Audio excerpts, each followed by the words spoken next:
family favourites and stacks of new ones everyone will love. There's also craft, models, trains and all the accessories you need for your indoor hobby. And don't forget about the toys. Toyland Wendouree, the only locally owned, family-run, independent toy shop in town.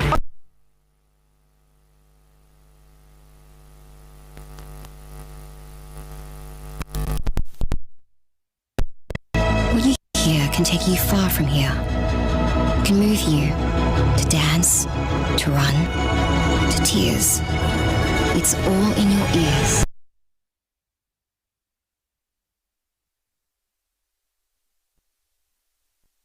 Commercial radio and audio, where brands are heard. CRA.au. Oven not heating up?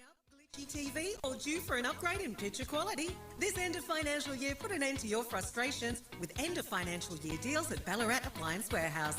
Micro prices on microwaves, TVs with prices that look as good as the picture, ovens and dryers, these prices are hot. If it's an appliance, Ballarat Appliance Warehouse has got it, and at a great price. 1027 Howard Street, Wendouree, or online at ballaratappliances.com.au. The end of your frustrations. Now it's back to McDonald's BFNL action thanks to our number one ticket holder, D2E Gym. From Delacombe to Wendouree, you're never too far from a D2E. This is 3BA Football. Welcome back to 3BA Footy's home ground. Thanks to D2E Gym. From Delacombe to Wendouree, you're never too far from a D2E. For round 11 action in the Ballarat Football Netball League, it is North Ballarat hosting Sebastopol. Sam Young and Roger LeGrand bringing all the action live from the commentary box with thanks to our good friends at One Life Insurance. Brad McGowan joining us this afternoon for the top side taking on the fourth side. But when you look at the 22s that have been rolled out this afternoon, Brad McGowan, it does feel like North Ballarat obviously just praying for the mid-season bye, which is next week. Yeah, there is at least 10 first-choice players for North Ballarat out of this side, and they do hope to get a number of them back after that bye that you speak of. But it's not all doom and gloom, because we did see North Ballarat beat a Darley side here. You guys did that game, was that like 3 or 4 weeks ago? That's right. When North had a lot out, and again, they were able to find a way to beat Darley. So there's no reason why they couldn't do that again today. Well, my story, the question is for the listeners at home, is the avenue to a win today if you're Clint Proctor. And for me, it starts with the avenue to goal. With no Jamie Quiggers are laid out this afternoon. He kicked 4 in that game in wet conditions where it's cold and the smalls could really be the difference in the game. It's a dry, it's a perfect day. He's not there. I just don't see it in the 22 today who can really stand up. Besides maybe Jai Lockett, if he has a plug-and-type day and really spearheads that forward line, I really can't see a natural avenue for a win here for North Ballarat against a flying Sebastopol, who are trying to make it their 10th win of season 2026 this afternoon. But that's just my pessimistic thought of you. Well, we've seen Jai Lockett be a fantastic centre-half forward for North Ballarat. That sort of connection between the midfield and the forward line often gets his marks up around the edge of the 50-metre arc, pushing up into the centre square. But so I think he'll continue to do that today. But then the question you're asking really is, when he marks it and turns around, who is he actually going to kick to? Who is the tall forward that is going to be deeper? And look, we assume it's probably going to be someone pretty young.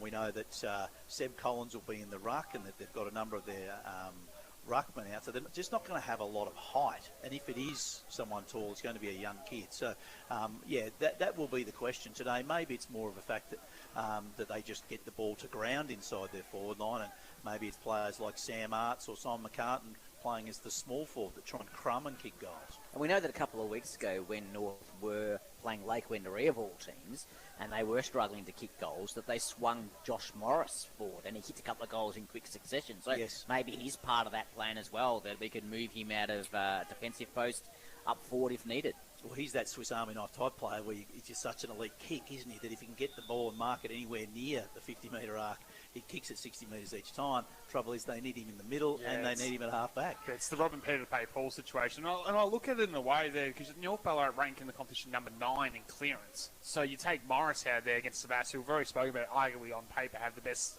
and the deepest midfield in the competition. Despite no Lachlan Cassidy and no Bailey Medwell in there today, they still go pretty deep in there. Yeah. I figure if you take Morris out of there, you might put him at full forward, but you might not get a look at it.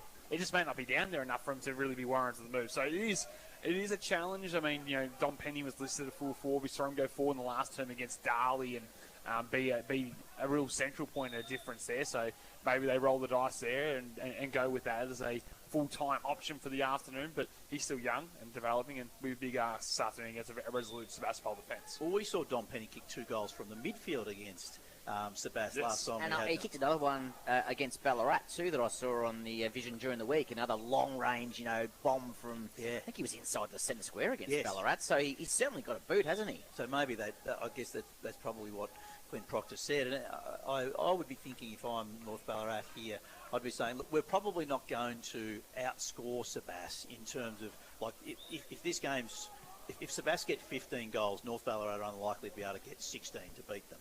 I would have said North Ballarat's way to win this game is to say, hey, we've got to win this 6 goals to 5. Sam Young, Sebas, late out with Lockie Cassidy coming out of the side. This is on top of Bailey Medwell. They've brought in Tom Holmes as the late inclusion to the team. What do you think it does to their structure? Oh, I think the beauty of Sebas, they have lost 3 midfielders today when you chuck in Jed Helmerholt. Now, of course, yep. I imagine the 3, from what I can gather, have been managed. I mean, there's been a couple of heavy tracks the last couple of weeks. So what I think that imagines that does, even with their midfield group, that you still have Banbury, still have Henderson, who've been doing power work through there. Maybe the 150 game of the captain, Ben Hunt, gets a bit more inside midfield time. He's, with no Jamie Quick, there's probably no natural matchup across the half-back line for him this afternoon. So he might step inside there. And they might try a few things, like, going into the back half season, they need to have levers to pull. And I look at a guy like, the human highlight, Aaron Forbes is in that striker role, potentially comes into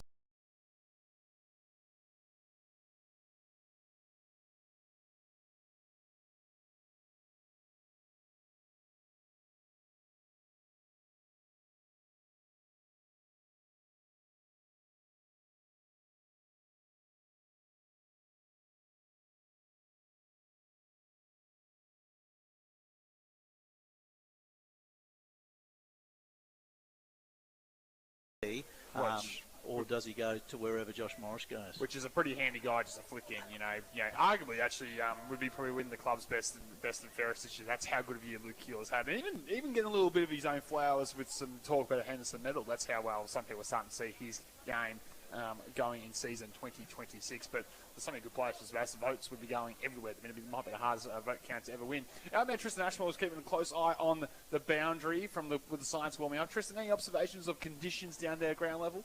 Let's play a game, boys. Construction site or footy oval? The way the weather's shaped out for us today, though, I'm expecting Travis Head to walk out and open the batting. It looks that good from down here.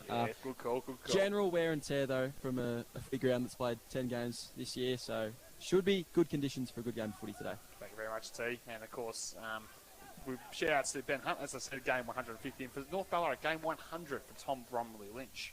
Of course, we saw last season with an ACL, so great to see TBL back out there playing game 100.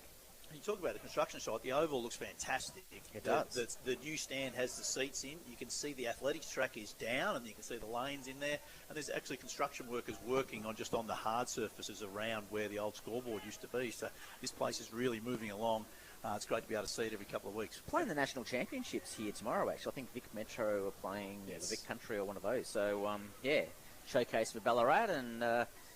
look forward to more good football and more sport and community events being held at the stadium. Well, it is the mecca of the Ballarat Footy League in terms of it is our AFL standard ground, and it's great to see that full stand going across on the other side as well. I think it's what this town when we wanted an AFL ground we wanted was a full stadium, and we've got that now, and I think I'm really looking forward to see its further finishing touches in the next few months and ready to go for season 2027 for AFL football, hopefully again. Yeah, well, there's no reason why the Bulldogs shouldn't be back here again. Next year. As we know, they stopped playing whilst those grandstand was being done because it meant there was 5,000 less people who could get in here. So they should be back to keep that contract going. Time for a tip for all the listeners around the box. I'm going to go straight down to the boundary line for Tristan Ashmore. Your tip, who wins it today, my friend, and who is a chance for Sporting Globe Player of the Day? Sebas by 10 goals comfortably. I reckon they'll have it wrapped up by half-time. Sporting Globe Player of the Day, I'm going to look at the milestone man, Ben Hunt, in his 150th. Yeah, it'd be a fine touch if you could go do it in that poetic justice. Roger Legrand, your tip and Sporting Globe Player of the Day, maybe? Yeah, I think Sebas. I don't think it'll be 10 goals. I think Clint Proctor is an elite coach, and I think he will have a plan in place, and Macca can talk about that in a moment in regards to trying to, curb Edwards and curb the Sebas midfield brigade. I think it'd be closer to a 4-goal margin, and I think, given the form that Luke Keel's been in, I'm going to put him down as the potential Sporting Globe player of the day. For One Life Insurance, Brad McGowan. I'll say Sebastopol by 4 goals, and I'll go with the left-footing inside mid for Sebastopol, Felix Henderson. He, as the Sporting Globe player of the day, I think he's such a skillful player, and these weather conditions will suit him as that inside-outside mid-type player. So he's the best on ground for me. Well, I'm going for Sebastopol. It's the first time I've actually tipped them since round 4 when they beat Lake Wendouree, surprisingly being on top of the ladder. So I'm actually going to tip the bar in this one. And I'm going to go for a guy who's been held goalless for the last 6 weeks. He hasn't kicked a goal in the Ballarat Free League for 56 days, despite having 19 for the season. That's Joel Edwards. So I think today's the day that he breaks the shackles, he gets back on the score sheet, he does a big way with a bag of 6, and Sebas win comfortably. So the bar for me, Edwards for 6, and he gets a nice palm or a steak. Good call, Sam Young. Good to see you finally jumping on the Borough bandwagon. No, you've never on. They might let me back in the room, so I'm not sure yet. As we're almost ready to go here, players are moving into positions here. Coach Lockyer taking himself to the bench, Brad McGowan. Yeah, I wonder if he's carrying an injury and just trying to nurse himself through. That's an interesting one. Well, of course, a week off for everyone next week with school holidays. Oh, yeah. I imagine that's just managing some loads will be across the competition this afternoon. If anyone's a little sore, it's a good week to manage those minutes or potentially have it off and then get an extra week off and return in a fortnight's time. But we're ready to go here on 3BA's Footy's Home Game. Thanks to our number 1 ticket holder, D2E Gym. From Delacombe to Wendouree, you're never too far from a D2E. And the kick is off for the opening term. Here is Roger LeGrand. Looking forward to this contest, I am. And interestingly enough, Cooper Littlehales has also gone back for Sebastopol. I've never seen that before. So he's picked up Tom Bromley Lynch at around that centre-half forward mark. We'll get Brad McGowan's thoughts on that very shortly as play gets underway here at Mars Stadium. It'll be Collins up against Hutt. Hutt wins out. Keel gets a quick kick for Sebastopol forward. Ball comes to half-back, and our pre-game interview, Taj Bowman for North Ballarat picks up, comes across the ground. North Ballarat heading towards the old scoreboard end of the ground. Ball met by Hutt, and it will be a ball up right on centre wing here at Mars Stadium. So, true centre wing broadcast side, Collins and Hutt will be a fascinating battle. Two very athletic ruck types, the modern-day ruckman, if you will. Collins wrapped up in the Hutt tackle. Ball did spill out eventually in beautiful sunny conditions here at Mars Stadium, and we'll just get another repeat stoppage on neutral territory. Centre wing opening minute here in round 11 action in the Ballarat Football League between North Ballarat and Sebas. Collins for North wins it down. Hutt almost with the ricochet got the tap back. Keel and the grand hand pass to Toby Hutt from the Borough. His hand pass was carved off. Collins over top found Shea, and North Ballarat will go to half forward to the captain McCartan. Sweeping ball towards the milestone man there in Bromley Lynch. Going the other way with courage was Holmes. Did well to halve the contest, and that's a win for the late inclusion there just to create the stoppage inside defensive 50, but we're inside 50 for North Ballarat.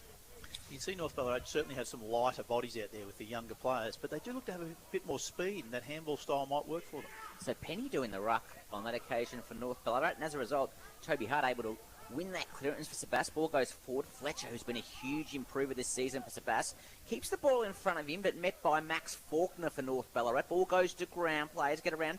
Palmer goes in to pick up for North Ballarat, not able to do so. Around 15 players around the ball, some strong tackles laid, and Max Faulkner goes to the ground. It'll be a ball up right in the centre of Mars Stadium. Not many players have been able to actually kick the ball so far. It's just been stoppage and handball. So true centre wing, true middle of the ground, That was down off the Keel. He'll step through the whippy tackler, stripped and thrown. Kicked. It was an illegitimate kick, and it ended up hitting Ethan York right in the face. Yes, but incorrect disposal. Free kick will go the way of North Ballarat. Spearing pass right in the middle is good, finds his target, and the Roosters can come out towards the broadcast side, but McInerney's in a bit of space. He'll take the mark for the Roosters, play on, go inside 50, was looking for the lead of either Arts or Lock in the end. Pick near the target as it bounces out of bounds, and we'll get a ball in deep inside forward 50 in the right forward pocket for the Roosters. So to answer our question about who was going to play deep forward for North Ballarat, it is Lockett, and he's now looking like he's going to do the ruck inside forward 50.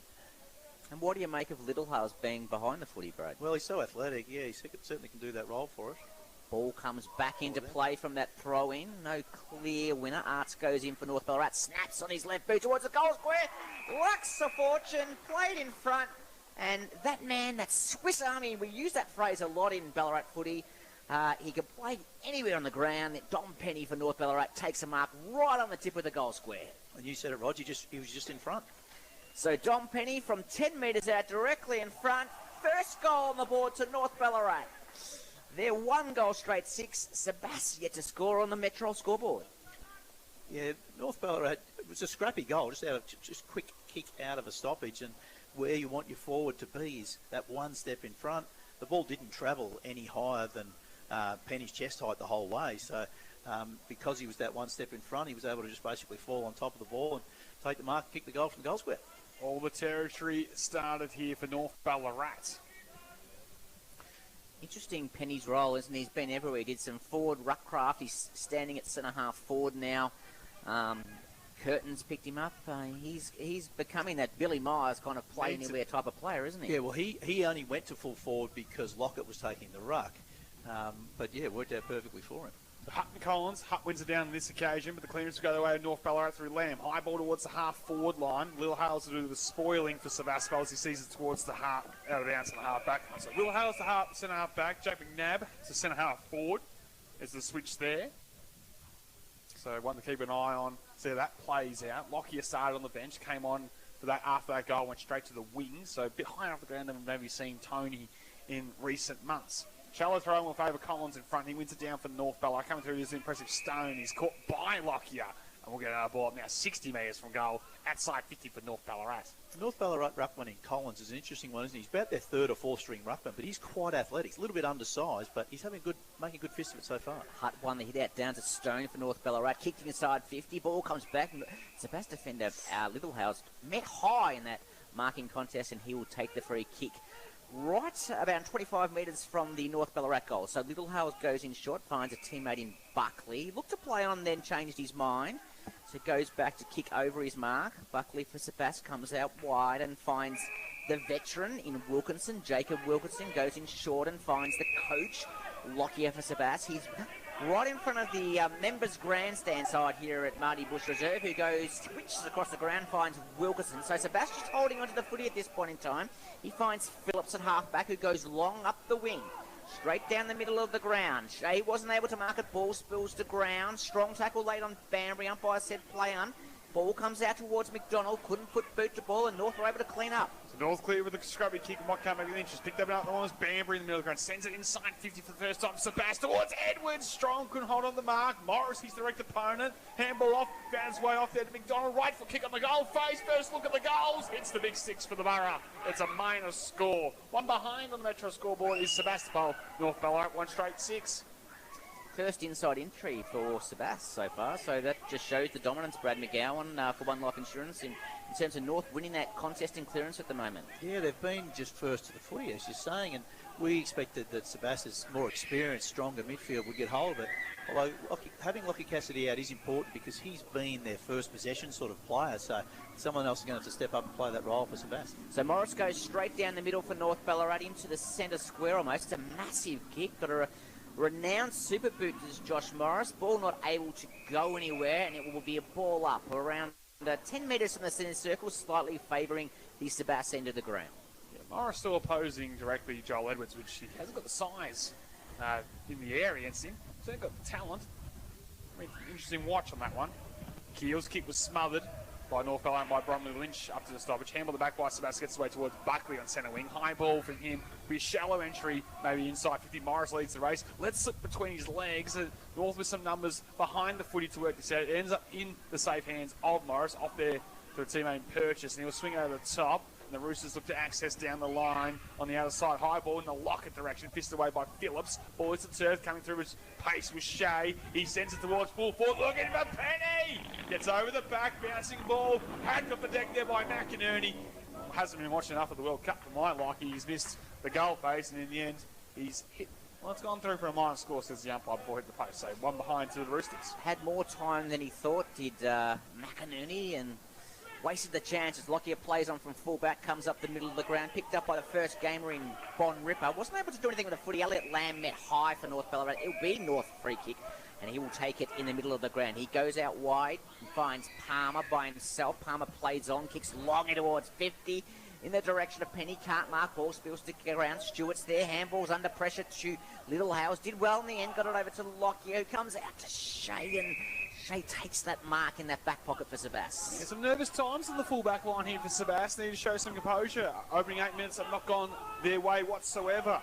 Trail by 6 points, and playing on is O'Shea. Will go across his defensive 50 and share it to Buckley with another important touch, and he looks to go long down the line. Now, they've got a bit of a breakout play. Now, Ned Mills in his second game looked left, looked right. In the end, he had to go himself. Substitute his own advantage now in a one-on-one contest. Would like his time again, maybe, as the Roosters get the Calvary across. Palmer, one of those, able to halve it, and in the end, a stoppage on the outside. Virtue from opposite from a broadcast position is the result. Well, what Sebas haven't been able to do is maintain possession. They're generally quite good at putting together chains of marks, but so far they've only been able to get 1 or 2, and then they turn it over around the centre of the ground.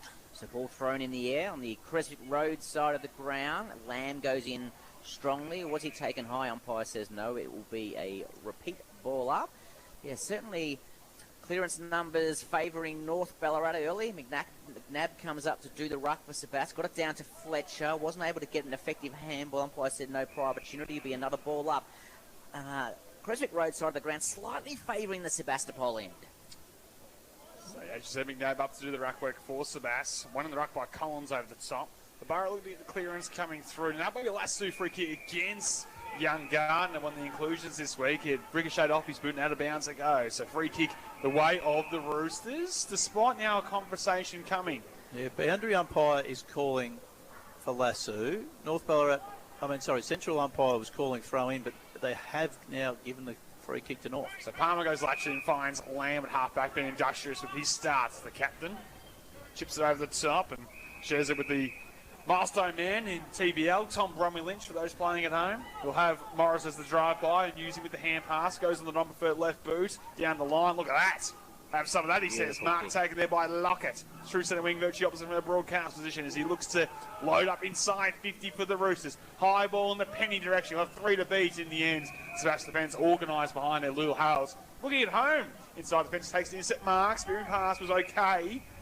Real worm burner got to the chest there of Buckley inside defensive 50. He'll go across his goal to find Lockyer. And he has O'Shea short if he likes, but might look to load up longer. Rarely goes long down the line. So he'll go and work the angles, as you said, Brad McGowan, and Sebastian Sheridan in the defence to the Little Howes again. He goes to the spearing ball and finds Stewart. So that's about 5 marks inside the defensive 50 in this chain of possessions in the hands of Callum Stewart. Like Little Howes early, a couple of nice little marks. His disposal's been handy down back, hit the target on those 3 occasions he's had those short kicks. Buckley with the ball in hand for Sebas. So Sebas content at the moment as Buckley in the end gets sick of the slow play and goes straight up the middle. Banbury rose the pack. Got a handball. That great handball it was to Hutt. Was under pressure. Kick long into 50 and Edwards takes the mark. He must be right on that boundary line, right about 50 metres from goal. Too far to score. So he plays on quickly. Goes on to that left footer. He's towards full forward. Pack will fly. Lockyer's drifted forward. Did he mark it? Umpire said no. He was probably a bit unlucky in the end. I thought he had 2 bites of the cherry. What did you think, Brad McGowan? Well, he certainly came down with it, but there was a pack of players. Anyone could have touched it in that first possession. Not sure. Inside 50, Minari unopposed in the ruck, just fisted it forward, and in the end, not really creative because the North Ballarat on the goal line, share it by hand. They look to work it towards the broadcast side. Take a long time to launch it down the line. Little Howes overcommitted in the end, finds the chest of Lockett, and he takes the mark. So Lockett has the ball in between half-back, centre wing on the broadcast side for North Ballarat. Could go short to Hutchison, ignores that. In the end, off the instep. It's a high ball down the line. Bit of holding going on. Umpire says not against Curtin. He's got a big job. The 231's on Penny. Let's cross down to our man, Tristan Ashwell's keeping an update on the benches. Is there any little bit of panic from the Sebas bench, or are they pretty organised at the minute, my friend? Yeah, it's all pretty organised down there, but I think that last passage of play kind of summed up what Sebas wants to do right now. Is control the footy for a little bit and see if they can go forward. So ball to be thrown in right in front of us here at Mars Stadium on a glorious Ballarat winter's afternoon. Ball goes to ground. Hutt tries to pick it up for Sebastopol, not able to do so. Max Faulkner, who's come back into the team after a prolonged period of injury layoff, Max, and to shore up that defence, and they certainly need it given the result last week. Collins up against Hutt again. Ball was roved by Lamb for North Ballarat. Kick wouldn't have gone 15 metres. I said it did.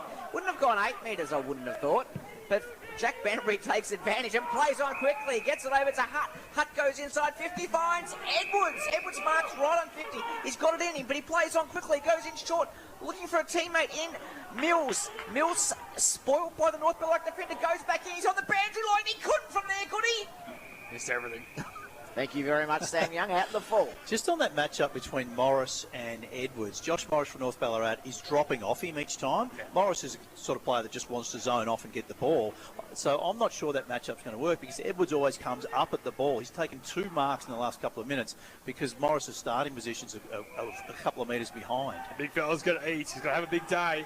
He's got to lead up to the ball carrier like he did. But he might need to be a bit more selfish as North's trying to exit out of the defence. Mark's taken there by Bowman. He'll give the handball off to Morris. Left foot kicks created. Mark's been taken by the late inclusion and Clark. Game number 2. Defence side centre wing. Looks to go towards broadcast centre wing. Poor kick. Mark's been taken there by Banbury. So Jack Banbury with the footy. True centre wing on the broadcast side. We'll go back and go to Buckley. They love to do this sort of a little combination. The likes of Banbury to Buckley to Lockyer and they share in defence. But he'll go back further afield, will Buckley, to find Wilkinson. Jake Wilkinson for Sebas goes short across and finds the mark and the target in there in Curtin. So transition from one side, the broadcast side, all the way across the outer side. They won't panic. Wilkinson has the overlap here, over here in Phillips on the broadcast side. He'll take the mark for Sebas. Just kick to kick sort of stuff, controlling possession in their defence are the Borough. Another short mark should be taken here by O'Shea. They try to find one of the big guns to potentially pull the trigger. O'Shea, from standing start, eventually is forced to go to long down the line. Morris attacking the footy and plays on. Handball it's up to Lockett. And he was held without it, was Morris, and that should be a 50-metre penalty. Yes, it is, that rule. So Morris was held back from getting the handball received, and that 50-metre penalty were advancing from centre wing to goal-scoring range just inside the paint. This is the other side of the matchup. Morris, he's tried to be more aggressive this time, and Edwards hasn't gone with him. So I don't think either player actually wants to go near each other.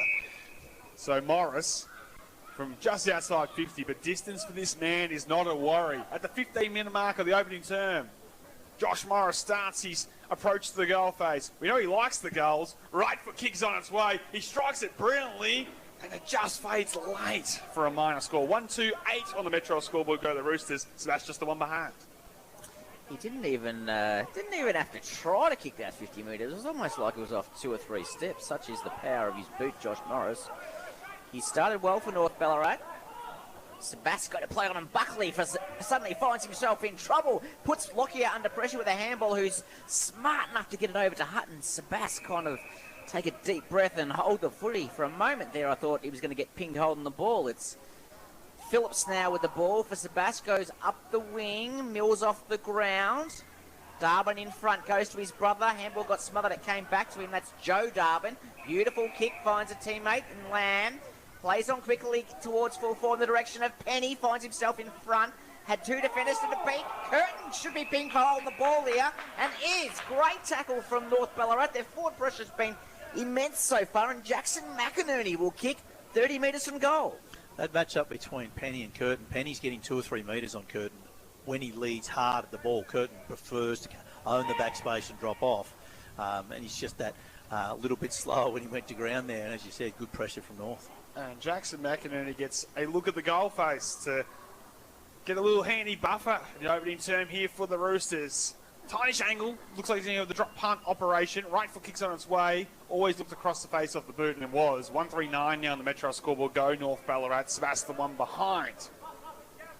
So not able to kind of put the scoreboard pressure on that they would like early North. They've been the dominant team in this first quarter as Buckley takes time and plays on from fullback with a bounce. Kicks long in the direction of Edwards. Did he have enough of it? Umpire said yes. He's right on the outer wing. Creswick Road. The ground goes onto his left boot and kicks long towards full forward. Could have been a free kick to Forbes, I thought, for the hold. Umpire said play on. Forbes goes and gets it anywhere. Kicks it on the outside of the boot. And misses to the left-hand side. Geez, he's got a capacity to do something out of nothing as Adam Forbes. Score goes through from behind. Sebas, 2 behinds. North 139 on the Metro scoreboard. Classic Sebas play. Play on quickly from fullback and find Edwards somewhere around the middle of the ground, and he gets it deep inside 50. 2 kicks, and they are right near the goal line. North go from fullback through Morris, right down the middle themselves. Wilkinson strong. Nice intercept mark for Sebas. Looked laterally, but coughed it up straight to Lockett. And now North Ballarat on the turnover. He ran 4 steps, took a bounce, padded the stats, and sped it wide.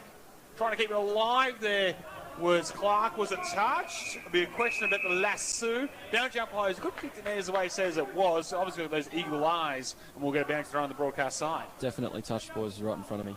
Shane Snipson, one of our members of the commentary team working the Sebastopol box, almost got a stat there, boys. He's what, half a metre across from the line?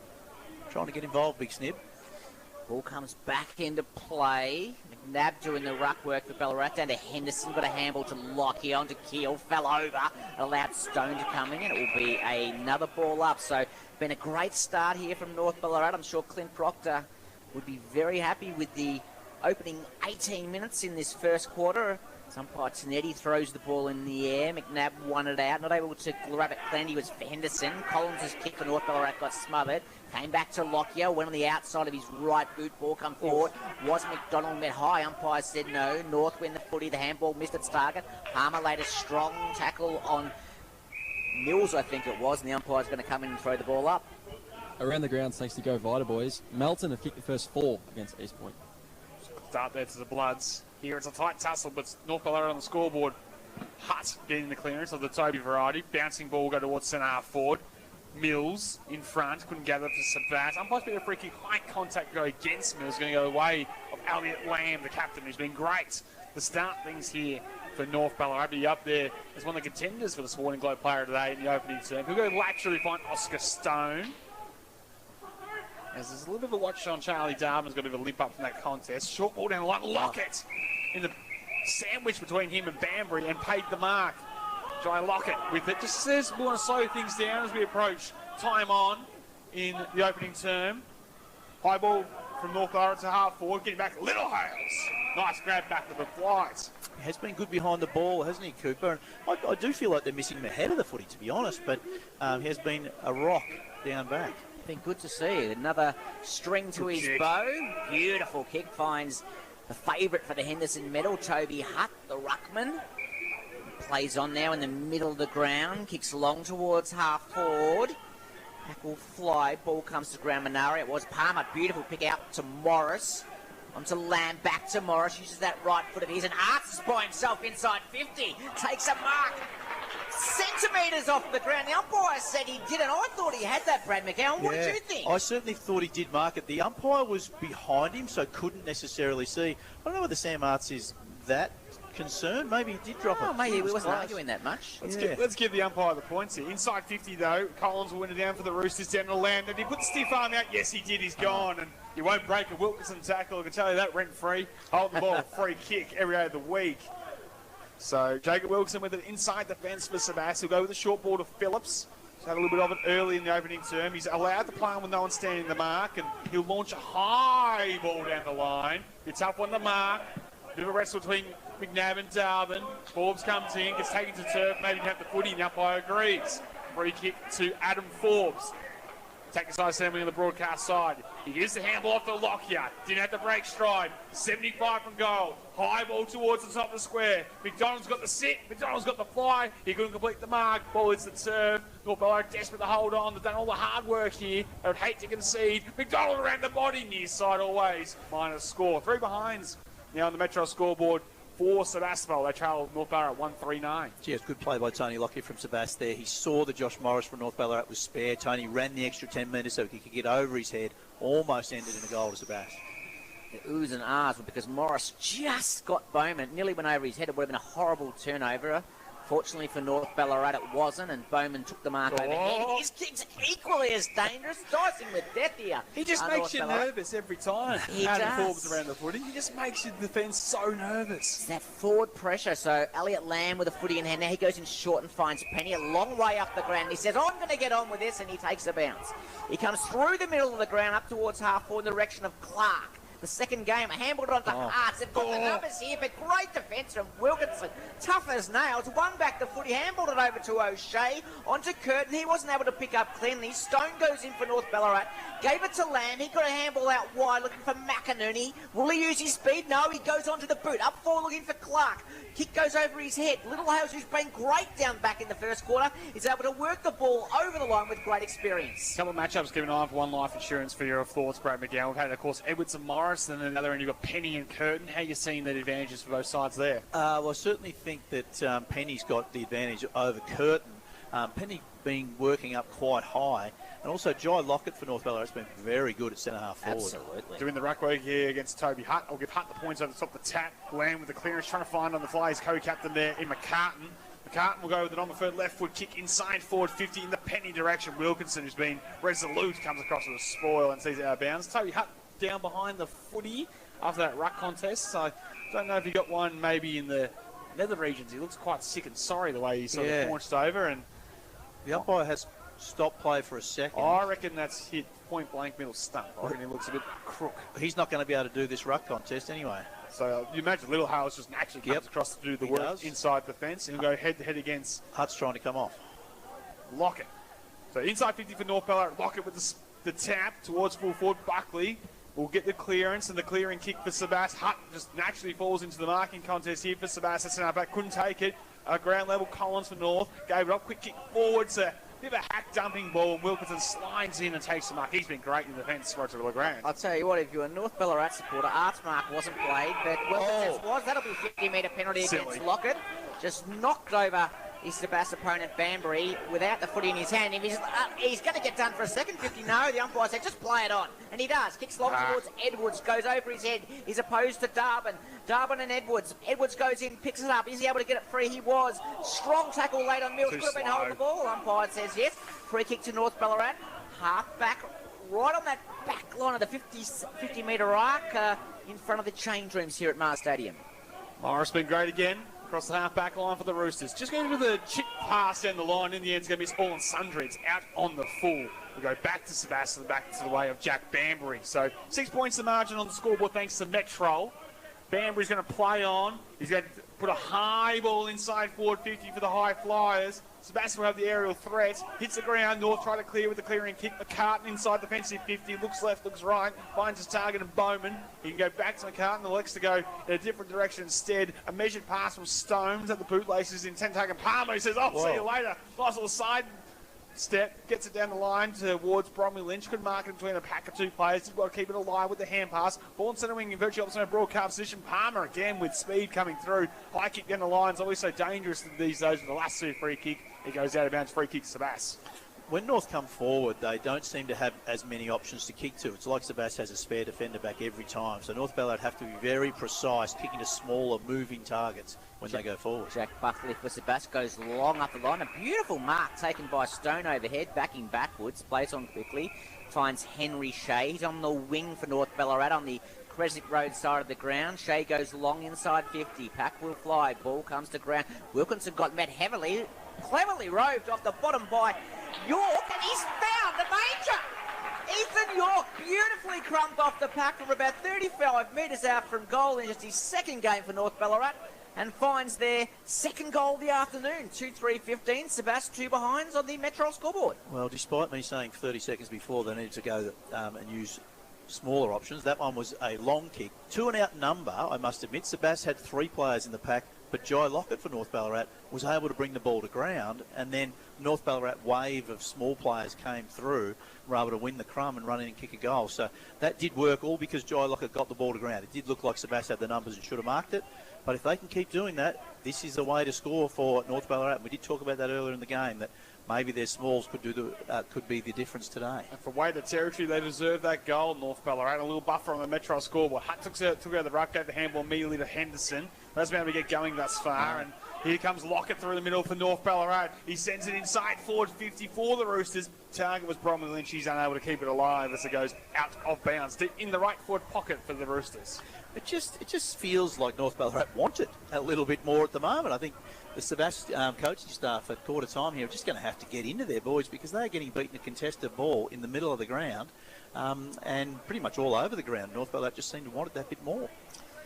Very well spoken. Brad McGowan for One Life Insurance. Felix Henderson won the ball out of that boundary throw and came back to Lockett though. Did he throw it or handball it? It doesn't matter because Elliot Lamb's going to have a shot on goal. Just touched on the line by Luke Phillips.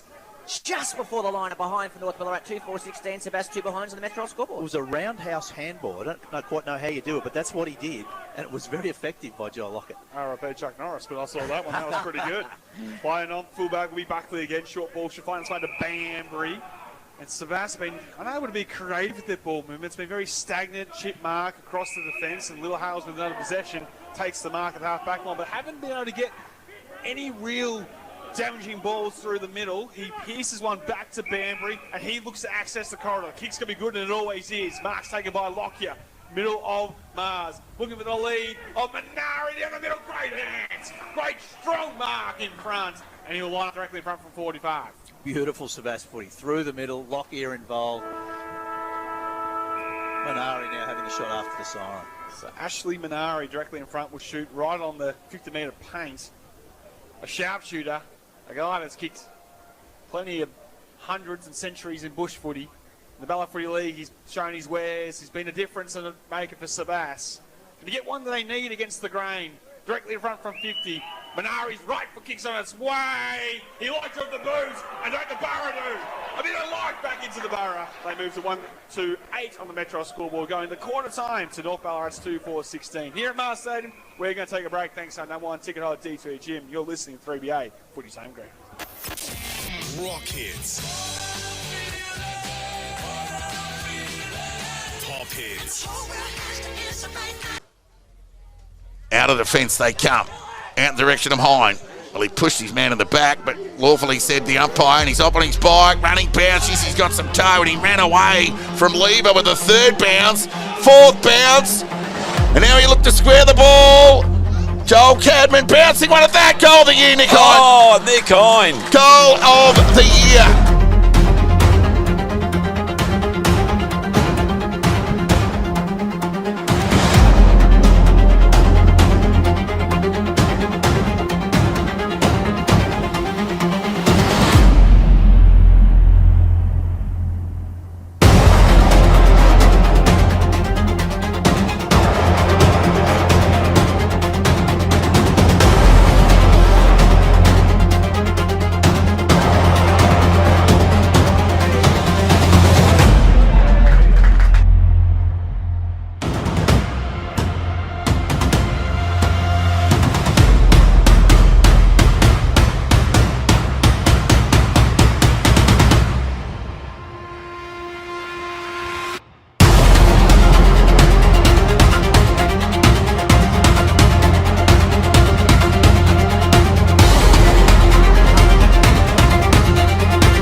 Traffic, got it to the advantage of Baker. Now he needs to use the ball well. How about that for a kick?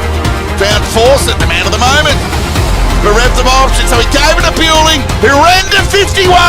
Will the bounce favour? Yes, it will! Terrific team goal from the Devils.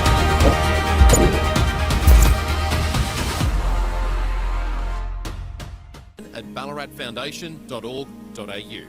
Together, let's make sure no one goes without this winter. Proudly supported by 3BA. Is your vision as good as it can be?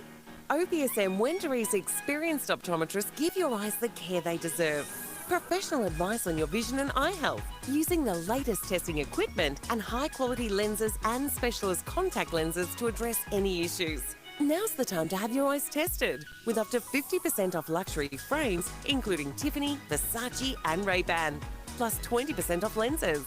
Book with OPSM Wendouree today. Some brand exclusions apply. G'day, it's PT from 3BA. Join me and the street team at Harvey Norman Ballarat this Sunday, 11 till 2, for their huge end of financial year event. Grab a free snag off the barbie thanks to Ballarat Meat Company and Stewart's Bakery, being cooked up by the Ballarat Lions Club. Plus, the half-yearly clearance is on. Your last chance to grab a bargain before June 30, so save big store-wide. If it's on the floor, it's on sale. See you at Harvey Norman Ballarat this Sunday for the huge end of financial year event. Ballarat's 3BA, covering the McDonald's Ballarat Football Netball League, live. Finds Henry Shea. He's on the wing for North Ballarat on the Crescent Road side of the ground. Shea goes long inside 50. Pack will fly. Ball comes to ground. Wilkinson got met heavily. Cleverly roved off the bottom by York, and he's found a major. Ethan York beautifully crunked off the pack from about 35 metres out from goal in just his second game for North Ballarat. Welcome back to 3BA Footy Zone Ground. Thanks to D3 Jim. From Delacombe to Wendouree, you're never too far from D3. We're on the Metro scoreboard at quarter time. It's North Ballarat 2-4-16. Leading Sebastopol 1-3-9. And for One Life Insurance, I go to you, Brad McGowan, for your thoughts of the opening term of footy here. I think both coaches would be reasonably happy. The margin's obviously quite close, so both teams seem to be moving the ball pretty well from half back, but it's just which team can score a bit better at the moment. Sebas obviously didn't score at all in the first 30 minutes and took after the siren to be actually to kick that goal. That was the first time that one of their key forwards actually led up and marked the ball.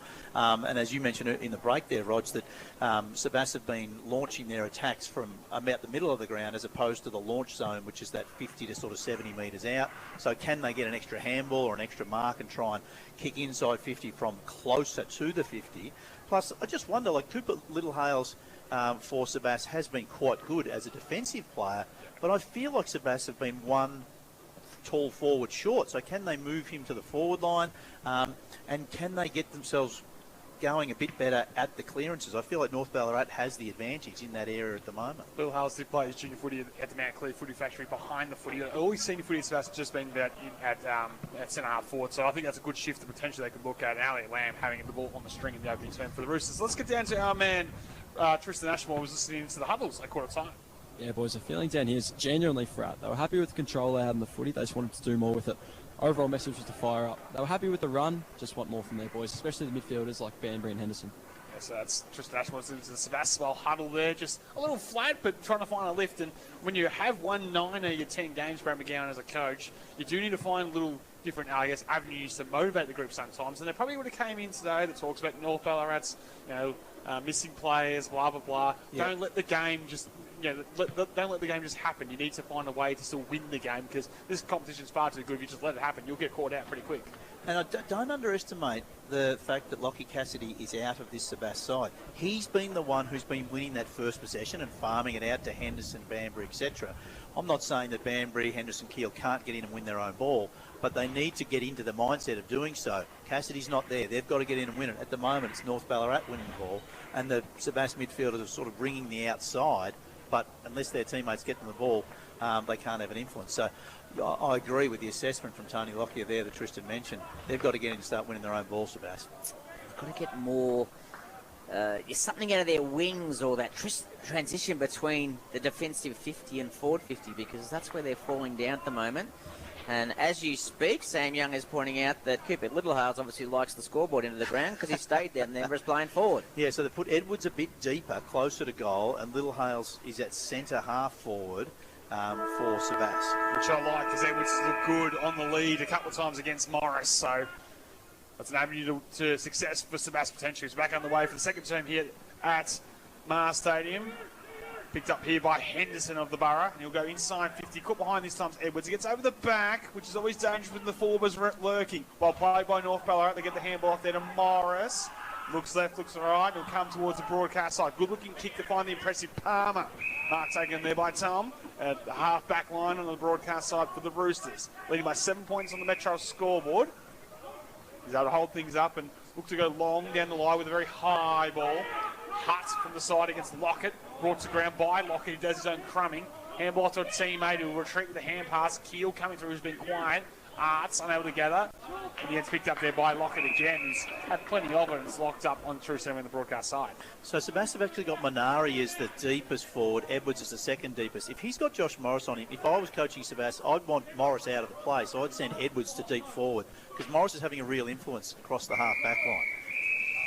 It was a ball up then, and Toby Hutt, quite luckily for him, he won the hit out, but he hit it straight back over the line. That's not covered under the lasso rule, so it'll be a repeat. Should be. It's my rule change. I'm with you on that one, Sam Young, given what we've just seen, as the boundary umpire throws the ball back into play. It'll be Collins who won that one for North Ballarat, well roved by Ben Hutt. Kicks the ball forward. Little Howe's not able to pick up. Darwin gave it to Faulkner for North Ballarat in the direction of Palmer, who's done some nice things this afternoon. Collins wasn't able to get a clearing kick for North Ballarat. In goes McDonald. Was that a sling tackle? Umpire said no, and it'll be a ball up. So Palmer playing just his 5th game for North Ballarat. He's got Reggie traits, hasn't he? The older brother. You can see Reggie and Tom looking very much alike. Back on the way here, pretty much neutral territory. We'll give the tap to Collins. Diving was Ben Hutt, and in the end, the big fella Collins at the end doing some tackling. The other week against Daly, he had 18 tackles playing as a non-baller. It's Seb Collins. The big fella doesn't mind getting down and dirty. Don't you worry about that. Going head-to-head in the ruck against Toby Hutt. Hutt with the early knee in the knockdown. Keel just hacks it off the deck towards the half-forward line. Little Hales against Darbin. Little Hales with a gather. Right foot kick around the body. And it bounces out of bounds just inside 50. So not a lasso free kick. We'll get a boundary throw in inside 50 for the Borough. There has been a change for Sebas. Every stoppage so far, almost every Sebas player has been inside of their North Ballarat player. They are getting inside and trying to get harder and lower to get first access to the footy. That's a change from the first quarter. Little Hales wins the hit out beautifully down to his Sebas teammate in Joel Edwards. Kicks over his left shoulder. Did the ball hit the ground? They've gone for the snicker, and the umpire says, no, I'm happy with that. Minari has marked around 8 metres from goal, directly in front. Josh Morris from North Ballarat does not agree. Just classic full forward work there. Just knew where the drop zone was and just protected that perfectly and took it on his chest. So Ash Minari from about 8 metres out, almost directly in front, gives Sebas their second goal, and he's kicked both of them. The Borough, 2-3-15, North Ballarat 2-4-16 on the Metro scoreboard. Now, North can't get hold of the footy at the moment because Sebas have made that change. They're just better around the football.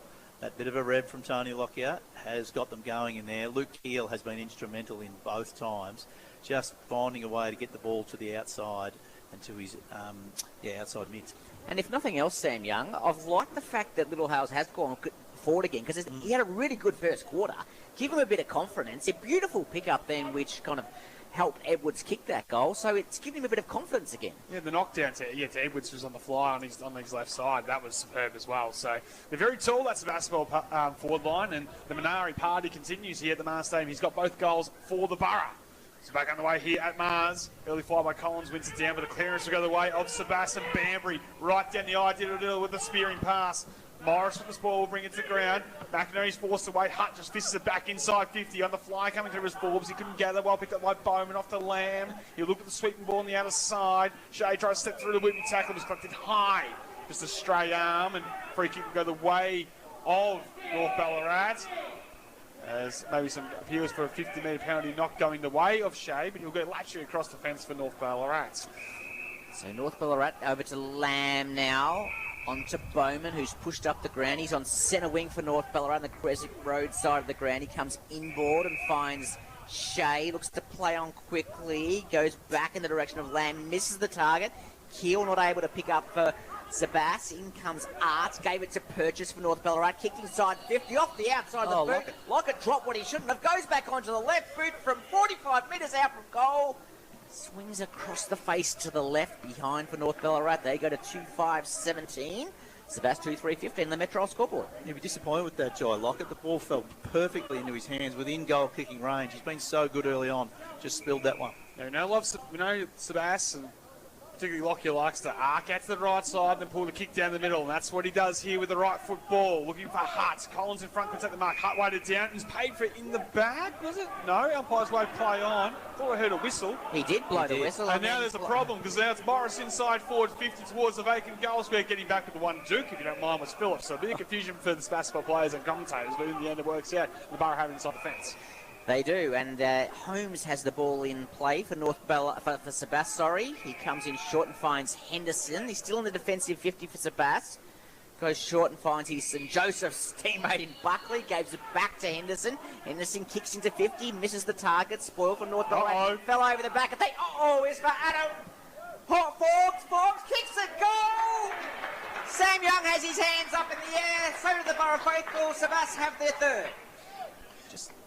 Just makes things happen. Yeah, good play. The North Ballarat player there left his man and pressed up. I'm trying to identify who that was. I think it was our debutant, Bon Ripper. He left his man, as a good defender does. If you do, though, you've got to influence. Unfortunately, he wasn't able to get a spoil. The ball went past him to his opponent, and then they were able to set up a goal as a result. But better movement by Sebastopol. They're just starting to get the ball inside 50 more. We look back to the first quarter, it was North Ballarat 13 inside 50 to Sebastopol 7. But in this quarter, Sebastopol would certainly be on top in the inside 50 area. Adam Forbes puts Sebastopol in front for the first time this afternoon. We're back underway here at Mars Stadium.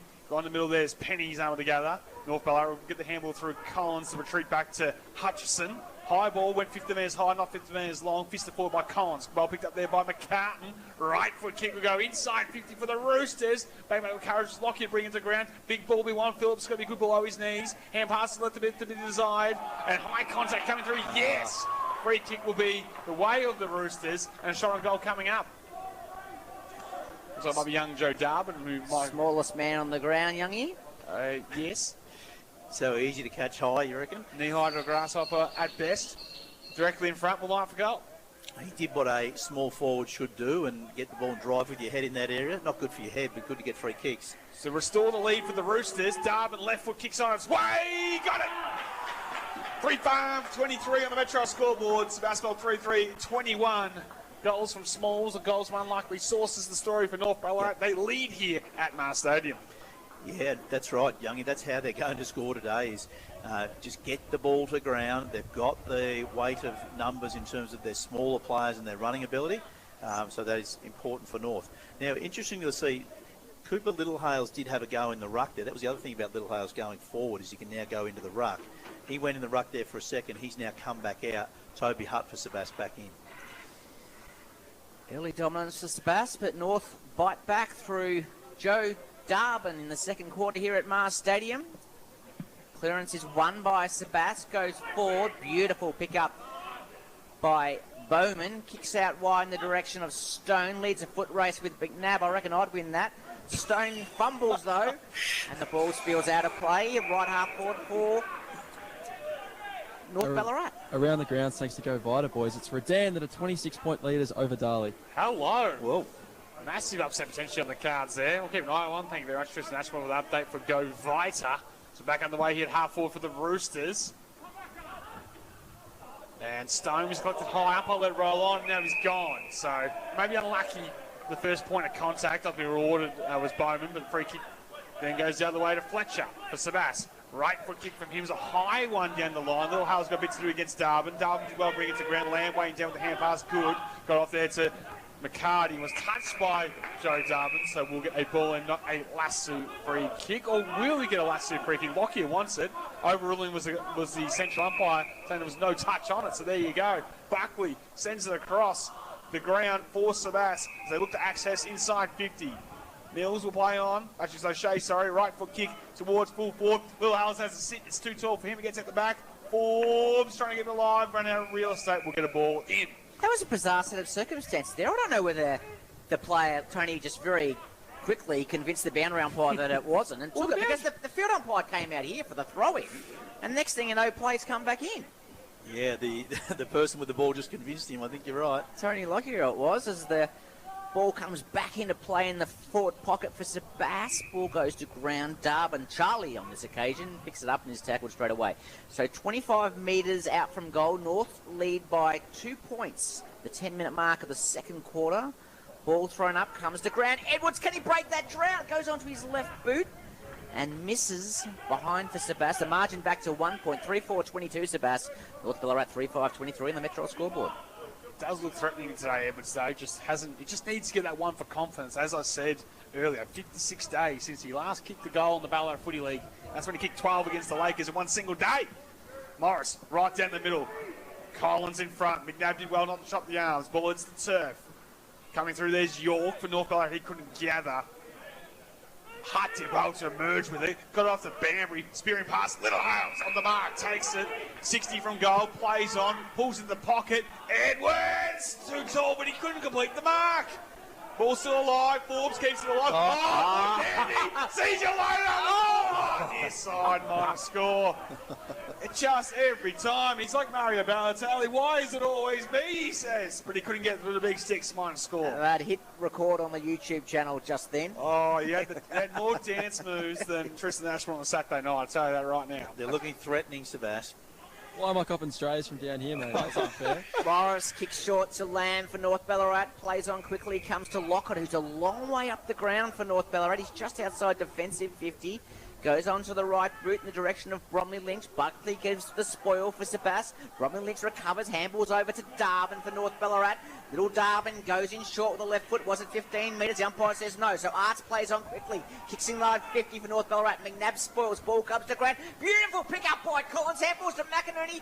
Dropped the footy at the crucial moment. Sebas under pressure. Lockyer with ball in hand. What's he going to do? He's going to run it through for a rush behind. And for those playing along at home, that isn't a free kick in the Ballarat Footy League, and Sebastopol escaped with a behind. They now lead. North Ballarat lead by 1 point. Down the middle goes Lockett quickly to find Edwards. This is their classic trick play. Left foot kick goes wide, finds his target, McDonald. And he'll go back to the corridor, shows a bit of it. Hutt's the tallest man. McCartan did well to break things up, the veteran. And he's had a good win. Faulkner coming through, high contact ball's going to come back. It was going to be probably intercepted by Buckley. They're going to call it all the way back. Free kick go the way of the Roosters. Might try to get down to Tristan Ashmore for an update on the benches for Sebas. I can see that Jacob Wilkinson hasn't really re-emerged this quarter time. Is he getting an assessment from the trainers at all? Yeah, he's just having a word to the trainers. He's been off for a few minutes now. I'd be looking at Toby Hutt, though, on the ground, and I wouldn't be surprised if he's not 100%. He's been walking ginger for most of this game. And McCartan has an issue now at the moment that will get you to keep an eye on Tristan Ashmore. Looks like he's going to be able to take the free kick, Sam Young. A hip kind of issue? Yes. Very slow to get up. He looks like he's going to be okay, though, to go laterally across the fence. And, yeah, it just doesn't look right as the veteran. Game 229. Palmer dropped the mark, pulled the kick, missed the target. Mark's taken there by Henderson. Intercept for Sebas. So Henderson with it, centre wing outside. Left foot kick down the lines in the Edwards direction. Full stretch again, couldn't hang on. Just a frustrating sort of quarter for him. Quarter of moments, but almost. Yeah, his leading patterns have been okay. The ball's just been hitting his hands, as you say, and spilling out of bounds. It's not wind, it's not weather, it's not rain. It's perfect conditions for him. And the frustration was shown. Then he gave the fence paling a bit of a tap with his hand as he went over the boundary line. As the ball comes back into play, Collins for North Ballarat won the hit out, but didn't go to anyone's advantage. It's going to be a repeat ball up. Ball around 60 metres from the Sebastopol goal on the Creswick Road side of the ground. McCartan's obviously recovered. He won that clearance, handball to McInerney. Kicked in the direction of Lockett for North Ballarat, not able to pick it up. Ball comes back to Sebastopol coach Tony Lockyer. Handball missed the target. Little Joe Darwin's done some nice things this quarter for North Ballarat. And on this occasion, he's able to force the ball out over the boundary line, Creswick Road side of the ground. It'll be a boundary throw-in. It's actually the way North Ballarat have been moving the ball and using it has been pretty good, because they just haven't let Sebas take intercept marks off half-back. They love to mark it and switch the play, but North Ballarat haven't allowed him to do that and then have won the ball at ground level. Henderson on the fly, hand pass inside towards Mills. That's a bit to be desired, but the movement through the stoppage was exceptional. We'll get another stoppage on the outside. Third shots from our broadcast position, true centre wing.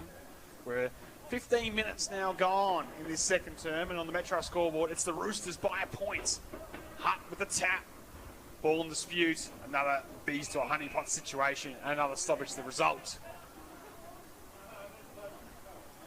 So we'll go again. As umpire clears a bit of air, clears a bit of oxygen. Collins with the tap and in the clearance. Left foot kick will go towards centre half forward. Taking front position was Stewart. He couldn't mark. Coming through was Palmer with speed. He did not gather. Darwin does for North Ballarat. He's wrapped up that Stewart tackle. And we'll get a ball up through centre half forward. So Fletcher McCartney for North Ballarat is spare, sitting about a kick off the stoppage defensively. Collins won a beautiful hit out down to Lamb, met heavily by Lockyer. Ball comes to ground, so we've got a problem here. Lamb looks really hurt. In fact, he hasn't moved since he's gone to the ground. His teammates are moving him onto his side. It looked a bump from Lockyer. It looks shoulder to shoulder. There didn't look anything untoward in it to the naked eye. Lamb slowly getting to his feet. He'll have to undergo a concussion test most likely, and the umpire is going to come back, and they've got to make a decision here. There was no clear possession winner at the time, so I think he's going to have to ball the ball up. For those who know Elliot Lamb, he is up on his feet and jogging very slowly off the ground, but looks groggy, Brad McGowan. Yeah, he doesn't look great. He has stopped to walk now pretty slowly. I'm surprised they've actually let the game go. Yeah, I thought the game should have been stopped. Well, there's been no remonstration from the players either, so it makes you think there was definitely nothing untoward. We'll stick with the action here. Hutchison coming through, did well for North with the hand pass, ends up the hands of Purchase. Right foot kicks a high ball. Faulkner's going to be strong in the hands and is. Chopping the arm, says the umpire. Free kick will go the way of Max Faulkner. He'll go laterally across the defence. Finds McCartan. Yes, the only captain out there at the minute. As he goes to the short ball, finds his target, and the Roosters try to slow things up and build it inside 50. Stone presented in the middle, was ignored. Umpire will wave play on. High ball will go inside 50 for North Ballarat. Lockyer arriving late from 3 deep. Big spoil, says out of bounds. He gets a nice little cheers from the faithful who made the trip up here to Mars Stadium. As Elliot Lamb crossed the boundary line there, he had tape on his thumb. He took the tape off, threw it away, and started taking tape off other parts of his body.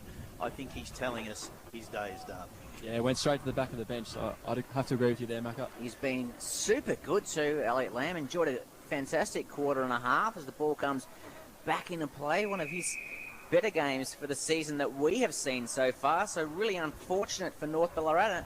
Another one to their injury list. The main thing is hopefully he's okay. As the umpire throws the ball in the air, Collins has been super in that ruck for North Ballarat. Was he taken high? Umpire said no, play on. Must be 30 players around the footy at the moment. Henry Shea picks up for North Ballarat. Round 1, round 2, kick was smothered. Ball spilled out to the boundary line. Keel fended off one, wasn't able to fend off another, and it'll be out of play around 60 metres from the North Ballarat goal. Just a few minutes ago, Wilkinson checked back in, boys, but he has changed his number to 26. There you go. So check back in, new jumper in the 26. Not in the long sleeves too for Wilco. Be rare in those 110 senior games he's ever not worn one for Sebas. That's back underway. Sent inside 50 by McInerney and by North Ballarat. It's going to be a tough ball. Out of me there went Phillips. It was creative because it got a clear D50. It might come back with interest though. Off there to Collins. Left foot kick towards full forward. It favours the forward and the mark will be taken by Penny, I believe. Just a hat kick inside forward 50 from Collins, but to the advantage of the forward. Now, Penny's tucked up in the left forward pocket, and he's a left footer, so he'll have to think his way through this 15 metres out. He looks like he's shaping for a couple of steps around the body on the non-preferred. Dom Penny hits the fat side of the footy. It doesn't make the distance. It doesn't register a score, and the ball is still alive, and yet North Ballarat still could score. Bronwyn Lynch got and take a ball up 30 from goal. Macca took me through the shot goal. Well, Dom Penny's not a natural key forward, so he probably hasn't had many shots on his right foot. Probably never really, left footers rarely kick on their right foot. So I wouldn't imagine he'd practice that very often. He probably should have gone the drop punt in the end. Ball sharked by Sebas, and they're able to win the clearance out of defensive 50. Comes up the line. Holmes lays a strong tackle. And it should be rewarded. It's going to go against Hutchison for North Ballarat, and Holmes, the late inclusion for Sebas, takes the free kick right in front of the benches here at Mars Stadium. He comes in short. Henderson juggled in the end, took it like one of Youngie Slip's catches. To Banbury, over to Lockyer, round 1. Was he gone? Umpire said yes, he did get the handball, but he was swung 360 degrees, so probably fair enough. Free kick going away of Seb Collins, who would be an early contender, Sam Young, for the Sporting Globe Player of the Day. Yeah, he's been terrific, and a bit of good little gamesmanship there from Lockyer as he went to pick it up, and then as soon as he went to pick it up, he ran away, so got time for his defence to get back. Good experience, and a little chuckle from me and Brad McGowan in the box that noticed it. The old fakie. Collins, high, very high ball towards half forward. Lockett brings it to the ground. Wayne down to McCartan. Did he get Boots' ball? No, he's caught. Tackle, holding the ball will go away of Henderson, who's had a better second than opening term. Building into this game nicely is the accumulator Felix Henderson. Nice ball will find Little Harrelson when broadcast side. Right foot kicks a spearing one, and a beauty down the line, taken there by Gardner. Has it open 50 to aim at. Minari was the only target. The cavalry has now arrived, so he might just hold things up. He's called the play on as a youngster. Right foot kicks. A good one, actually, McDonald. And he's going to be paid for chopping the arms. There's Arts coming across and opposing his direct number 2 into McDonald. Free kick to him. It's been well defended by North Ballarat. They've covered the corridor. We know Sebastopol like to go through there. They've made it hard for them. And McDonald sets it up to the top of the square. Nabs the deepest forward. Ain't going to get there. The mark's taken there by Bronwyn Lynch. Back to the Courage. Handballs over to Morris, and that beautiful right kick of his finds McInerney's. North have got some space ahead of him if they want to use it, and McInerney plays on quickly, comes in short, finds Purchase. Purchase considered the 1-2 and then went against it and came laterally across the ground, finds Henry Shea, met heavily by Banbury. Umpire says no, that's okay. So Henry Shea plays on for North Ballarat, kicks up towards Joe Darwin, ball went over his head. Holmes went to pick it up, was tackled without it. Free kick going the way of Sebas. Centre square. He's going okay, Holmesy. He's done some good things this afternoon. Kick not so good, but we'll get on the bounce there to Ben Hutt. Right foot kick towards the outer side. Mills leads the race. Didn't get the arms out, take the mark. Allowed access to Purchase. A little sidestep, high ball to a vacant centre wing. Foot race beyond an earnest. Needs to stay in for North Ballarat, which it does, but it's picked up by Stewart and by Sebastian. The kick was smothered. Turnover. Opportunity for the Roosters to go forward. Looking for Lockett on the lead. Outstretched arm was good by Sebastopol defence, and in the end Phillips did well off the curtain. Right foot kicks a high one down the line. It's going to be tough ball to Mark Henderson from the side. Mark the tender, and then the look away ball to the corridor. Too tall for Banbury. Got to be clever to knock it to his own advantage, which he does. And Banbury takes a bounce, tucks on the yard, runs the 40, and puts the bar back in front with the goal of the range. Fantastic play by Felix Henderson in the middle of the ground to set that up with that initial mark. And then, as you said, it was a no-look kick. He was running onto his left, so you would have thought he had options on out in the left-hand side. Somehow he hooked it back over his right shoulder to Banbury in the middle of the ground. As Banbury was running through the middle of the ground, he had a number of Sebastopol options. He had one heading towards goal. He had one leading straight at him. At him, both of them were saying, give the ball to me, don't you dare have a shot. But he said, no one's coming at me. I'm just going to keep running and taking the space, and did what he should do and kick the goal. Might cross down to Tristan Ashmore, just confirming Elliot Lamb out of the game, Tristan. Yeah, he's gone down the rooms. I'll see if I can get a word at half-time whether as to whether he can continue, but he's gone down the rooms. I would think that highly unlikely as North win the clearance. Stone with ball in hand, kicks long towards the goal square. It's going to be a one-on-one. Curtin, clever punch, went straight back to McCartan, over to Mitch Clark, snapped it over his right shoulder. North had the instant reply. That was brilliant play by North Ballarat, and the recipe continues to work for them. They do not look like taking a mark inside forward 50 today, all right, but they get the ball to ground every time, and the first player to get to the fall of the ball inside forward 50 is always a North Ballarat player. That's another example there, and they get another goal from it.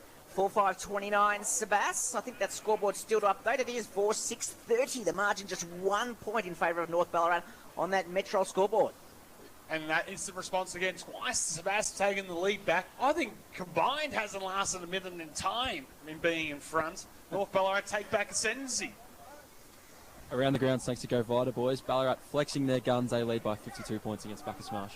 Jeez. Some worries there for the Marsh. 2 big losses in a row, it looks like. Yes. 52 points, not even half time. That's a big margin, especially at home. Penny with the clearance inside 50. Arts this time will pay the mark for North Ballarat. Slips catch inside forward 50. And he's going to go back on a 45-metre and 50 metres downfield. So Shea was running past with Hutt. Hutt decked him, and the umpires deemed that enough to be 50 metres, and it's going to bring Sammy Arts to the goal line and give North Ballarat a buffer. Roger, I don't know the answer, but should that be 50 or should that just have been Sam Arts' free, the free kick down the field? No, it's a second free kick with inside. So it goes to the greatest advantage, and then the 50-metre penalty is a secondary act after the mark. Had Arts been in free play, it would have been a free kick, but because he had a set kick situation, it's got to be a 50-metre penalty. So clever play by North to win that 50, and a bit of frustration from the Sebastopol defenders after that, a bit of a scuffle, but... well, it's undisciplined, isn't it? Undisciplined. Ben Hutt, their captain, gives away a goal inside forward 50, and North Ballarat 3 centre clearances in a row that have led to goals. Absolutely. So Lockett coming back in to do the ruck work, and Toby Hutt said, enough of the spare ruckman, I'm going to come back into the ruck for Sebas. Instantly had an effect because he won the hit out. Wasn't able to pick it up cleanly, went back in to pick it up. Henry Shea Little boot scooter off the ground. Could have been a free kick to Henderson for Sebastopol. Umpire said no. Keel picks the ball up. Long towards half forward. Little Hale's overrun the footy for Sebastopol. Out comes Edwards to meet it. Handballs over to Lockyer. He's outside 50. Clever kick around the corner, but it misses its target. North Ballarat through Bowman take the mark. Geez, North get back well in defence. They're really running hard from the midfield group in particular, pushing back to defend. Penny now with the mark inside defensive 50. We go across his 50 back to Bowman. How often do those two just combine? It was Bowman that kicks the Penny, then back to Bowman. Wax on, wax off sort of stuff inside the fence for the Roosters. As they get across to the half-back line outside the Palmer, they can hold things up. They'll go deep into the defence. McCarty should mark him, which he does, and then go all the way to Purchase, the full-back. Roosters having some control as they look to access the broadcast side now. Right foot kicks a dinky one. It's a bad one. Should be marked there by Forbes. 65 metres from goal. He'll go to centre half forward where he has a loose play. Mark's taken there by Luke Keel.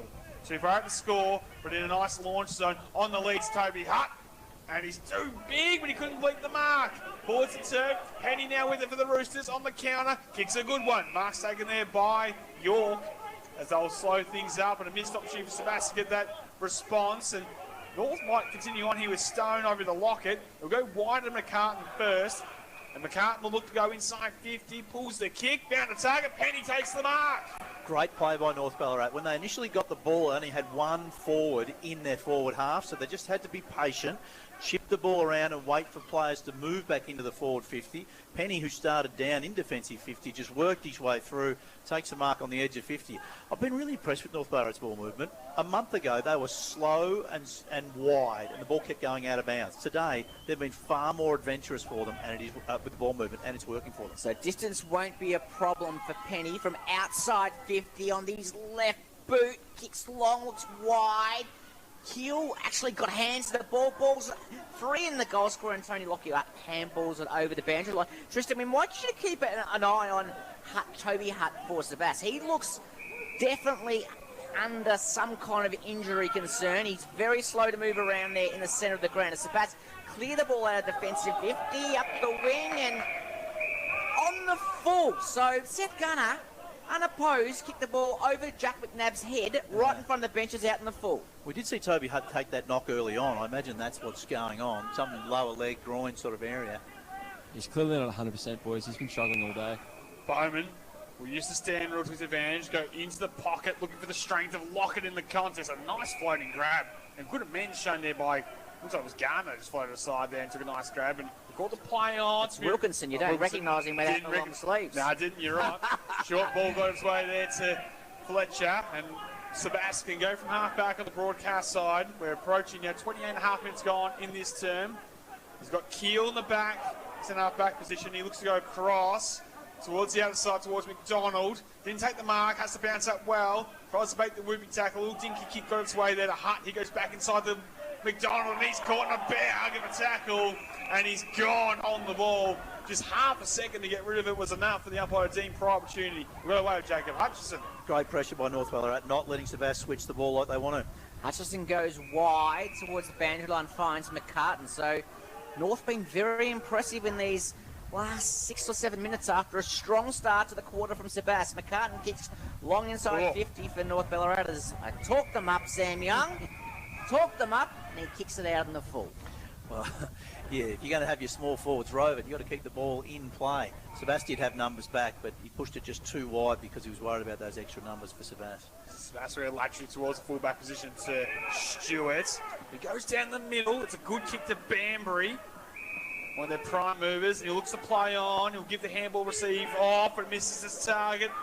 In Curtin, he flips it over the Garner. He tried to duck the Lockett tackle. The umpire said, "You did duck, Seth, and you're gone." Hold the ball, free kick North Ballarat, free kick Lockett. He'll pump along one home. He blazed away. Wilkinson got in the jam. In the end, he's forced to swallow it out of bounds. We'll get a ball in deep inside 50, 30 minutes gone. Second term. It's the Roosters by 8 points on the Metro scoreboard, and you feel like they're pressing for one more late here, Brad McGowan. Yeah, they're really a chance, but their last kick can't be to a high ball inside forward 50 because they just don't have the tall targets down there. With Mitch Clark there, he's out severely outsized and has struggled to be able to keep the ball coming to ground. Ball comes back into play. Hutt wins the hit out down to Buckley, and there's the siren to end what has been a super entertaining second quarter. Out of defence they come. Out in the direction of Hine. Well, he pushed his man in the back, but lawfully said the umpire, and he's up on his bike, running bounces. He's got some toe, and he ran away from Lever with a third bounce, fourth bounce, and now he looked to square the ball. Joel Cadman bouncing one of that goal of the year, Nick Hine. Oh, Nick Hine. Goal of the year.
Traffic, got it to the advantage of Baker. Now he needs to use the ball well. How about that for a kick?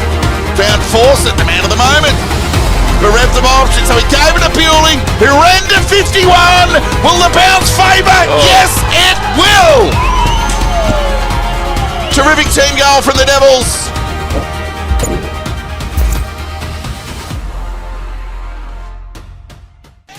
Get ready to rewind the clock and dance the night away to all your faves from the best era of music, the 80s. Weekdays, catch PT and the Big Show for your chance to score double passes to the 80s Party of the Year. There'll be prizes for the best dressed, complimentary drinks, and the time of your life. The 80s Party at the Sporting Globe, Friday, July 10. Thanks to Harvey Norman Ballarat and your 80s classic hit station, 3BA. Betched Ballarat's huge stocktake sale is now on. Save up to 50% off everything, including luxury Sealy Exquisite, Sleepmaker and Temper mattresses. Plus, complete the look with huge savings across all bed frames, kids furniture and more. Plus, until Tuesday, June 30, take an extra 10% off. T's and C's apply. Shop in store or online at Betched Ballarat, Howard Street, Wendouree. Betched Ballarat's huge stocktake sale is now on. No one's better in the bedroom. Cheer on the Ballarat Miners tonight and be part of the NBL 1 South action as we take on the Waverley Falcons at Selkirk Stadium. The action starts with the Ballarat Miners women on court from 5:30 and the men from 7:30, thanks to Central Highlands Water. If you want to watch action-packed basketball tonight, tickets are on sale now from ticketek.com.au or at the door. Let's fill Selkirk Stadium and cheer on the Ballarat Miners. We are Ballarat. Let Zambrero cater for your crew. Feeding your staff, hosting a family lunch, catering a fiesta with 200 of your closest relatives, Zambrero is here for you. Zambrero offers catering to suit any size event. Pick up in restaurant or ask about delivery. With vegetarian, vegan and gluten-free options, everyone can get their feel-good Mex fix. Find out more at zambrero.com.au/catering. Zambrero, it's feel-good Mex. Ballarat riders, this is the one you've been waiting for. The all-new Ballarat City Motorcycles dealership is now open in Delacombe. And for the first time, Kawasaki joins Honda, Yamaha, CF Moto, Sherco and Saron under the one roof. For new bikes, quality used bikes, riding gear, spare parts and expert servicing, head to the brand new state-of-the-art Ballarat City Motorcycles dealership on Latrobe Street, Delacombe. Ballarat City Motorcycles, the heart of riding in Ballarat. Thinking about uni? Find out what studying at Australian Catholic University is like at our Ballarat Open Day on Sunday, August 23 from 9:30am to 1:30pm. Learn all about your dream course and how to make studying it a reality. Register now at openday.acu.edu.au. You would if you could live a life like me, with rivers, trees, and sweet warm breeze, and Woodstock from Kentucky. Live the wood life with Woodstock Bourbon and Cola. 18 plus, drink responsibly. Go Harvey Norman half-yearly clearance. Now's the time to upgrade to Miele. Until June 30, receive a 10-year warranty on selected Miele kitchen and laundry appliances. Plus, save up to 10% on selected Miele appliance packages. 10-year warranty on Miele washers, dryers, fridges and dishwashers. 10-year warranty on Miele cooktops, range hoods, ovens and more. Plus, up to 10% off selected Miele appliance packages. Hurry, offer ends June 30. Experience the premium Miele range at Harvey Norman now. Conditions and exclusions apply. Go, Harvey, go! Ballarat's 3BA, covering the McDonald's Ballarat Football Netball League, live. Joel Edwards kicks over his left shoulder around 8 metres from goal, directly in front. So Ash Minari from about 8 metres out, almost directly in front, gives Sebast their second goal, and he's kicked both of them. Henderson kicks into 50, misses the target, spoiled for North Ballarat, fell over the back, and it's for Adam Forbes kicks it, goal! Sam Young has his hands up in the air, so do the Borough faithful. Sebast have their third. Welcome back to 3BA Footy Home Ground. Thanks to D2E Gym. For Delacombe to Wendra, you're never too far from D2E, which is at half-time. It's a bit of an upset brewing here at Mars Stadium, and we've been here before. It was only a couple of weeks ago when the Roosters did the same thing over the Darley Football Club, but they're doing the same here against Sebast. 5-7-37 leading the Borough 4-5-29 as I welcome Roger Legrand and Brad McGowan for One Life Insurance back in the box. And Brad, I'm interested in the opening half of footy and your thoughts there. Yeah, we'll just look at some of the stats that Roger's presenting me here. Young Fergus, our work experience, doing those today. He's done a good job. So Sebast on top in the centre clearances, 6-3. But there was that run of North Ballarat clearances late in the quarter that really got them on top. And then that leads to your inside 50 stats. North Ballarat, 27 inside 50s. 14 for the quarter. 14 that quarter, yeah. Sebast 18 and 11 that quarter. So pretty even that quarter in terms of inside 50. But yeah, North Ballarat were just able to continue to get the ball at ground level.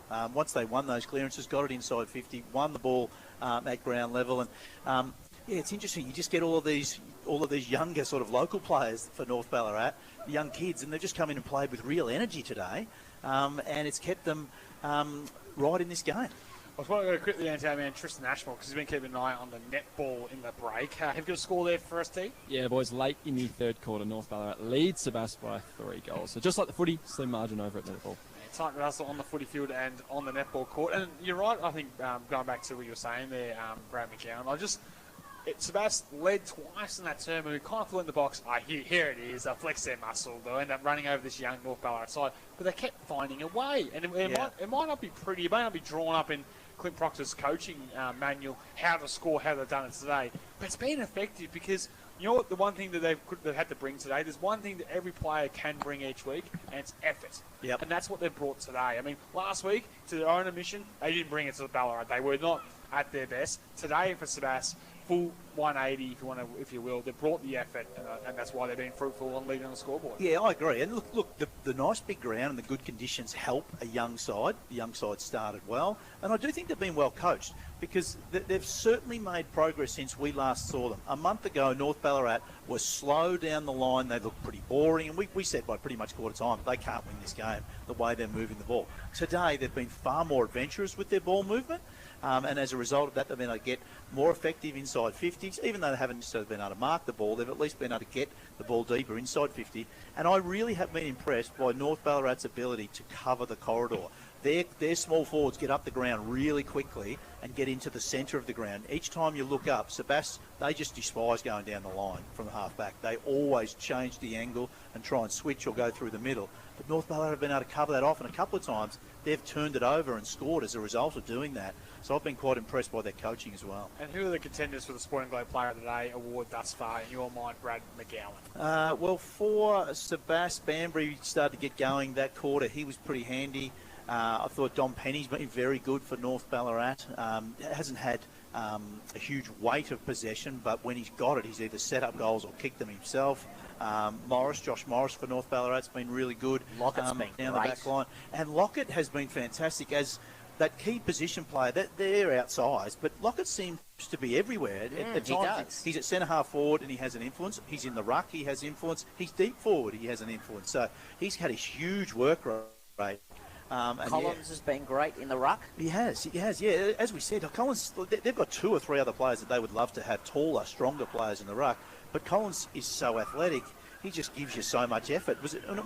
Collins a few weeks ago had 24 tackles in a game. Yeah. And so anyone that had 24 tackles in a game has so much energy and effort, and that's exactly what he's giving you. So you would enjoy playing with him. It'd be very interesting to see the fallout from that incident just after the halftime siren. We had the 2 coaches come together. Clint Proctor, obviously very unhappy with his opposition number in Tony Lockyer. Fortunately, nothing came of it. Cooler heads prevailed. Sam Young, how did you see it?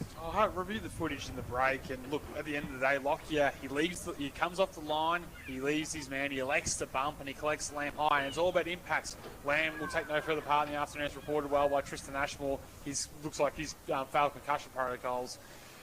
I think Tony's having a nervous way throughout the week, because that's 100% going up. And Clint Proctor was certainly trying to make him aware of that as the 2 teams left the ground. Got waving his fingers in the face of the Sebastopol coach. And, well, there's history there, and there's history with that player. I mean, you go back 12 months ago, like Brock Leonard's season came to an end, and Lockyer came off the line and bumped him high, and his year coming down for a concussion. Lockyer got sent off on that occasion, then got off at the tribunal. This time he wasn't sent off.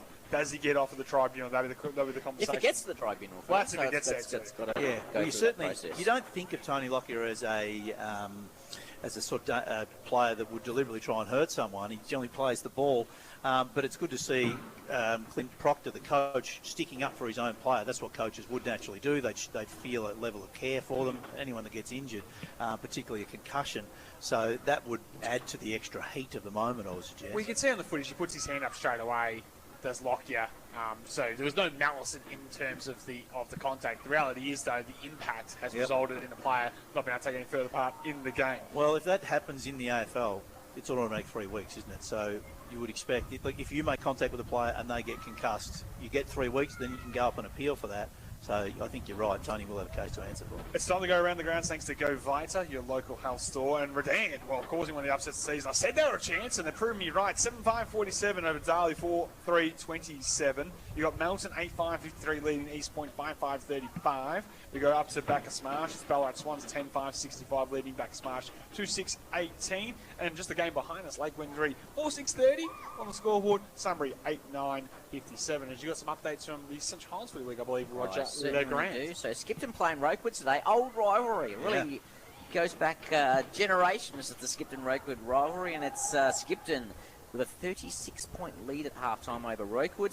Springbank and Newland a nail-biter at Wallace, so Newland leading by 2 points. Creswick trailing Dunstown to the tune of 41 points. Clunes and Dalesford and Beaufort and Warburg we don't have scores from. Balan, who got thrashed last week, have bitten back against Hepburn. They lead 52-15. The match of the round in the Central Highlands this week is Bungaree, undefeated, up against Learmonth. And Learmonth lead by a goal heading into half-time. Carnham 31, trailing Gordon 72. Ned Nash having a wonderful season for Carnham Linton, I'm told.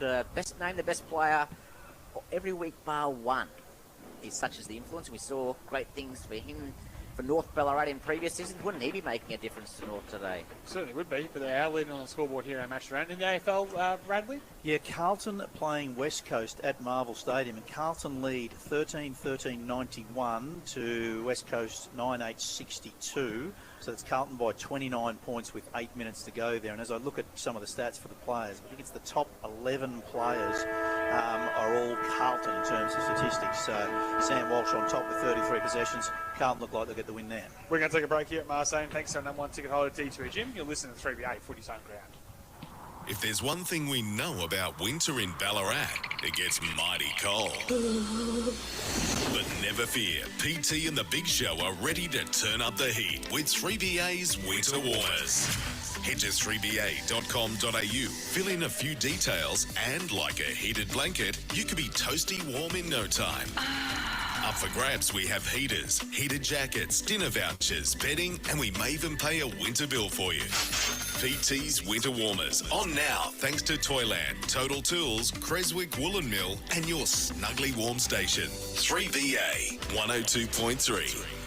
Jayco Ballarat's end of financial year stock clearance is on now. Save thousands across a huge range of MY25 and MY26 campers, pop tops, hybrids and caravans with savings of up to $10,000. Plus, for a limited time, receive a free first service with every new Jayco purchase during the sale. With stock available for immediate delivery, there's a Jayco for every budget and adventure. Hurry, when the stock's gone, it's gone.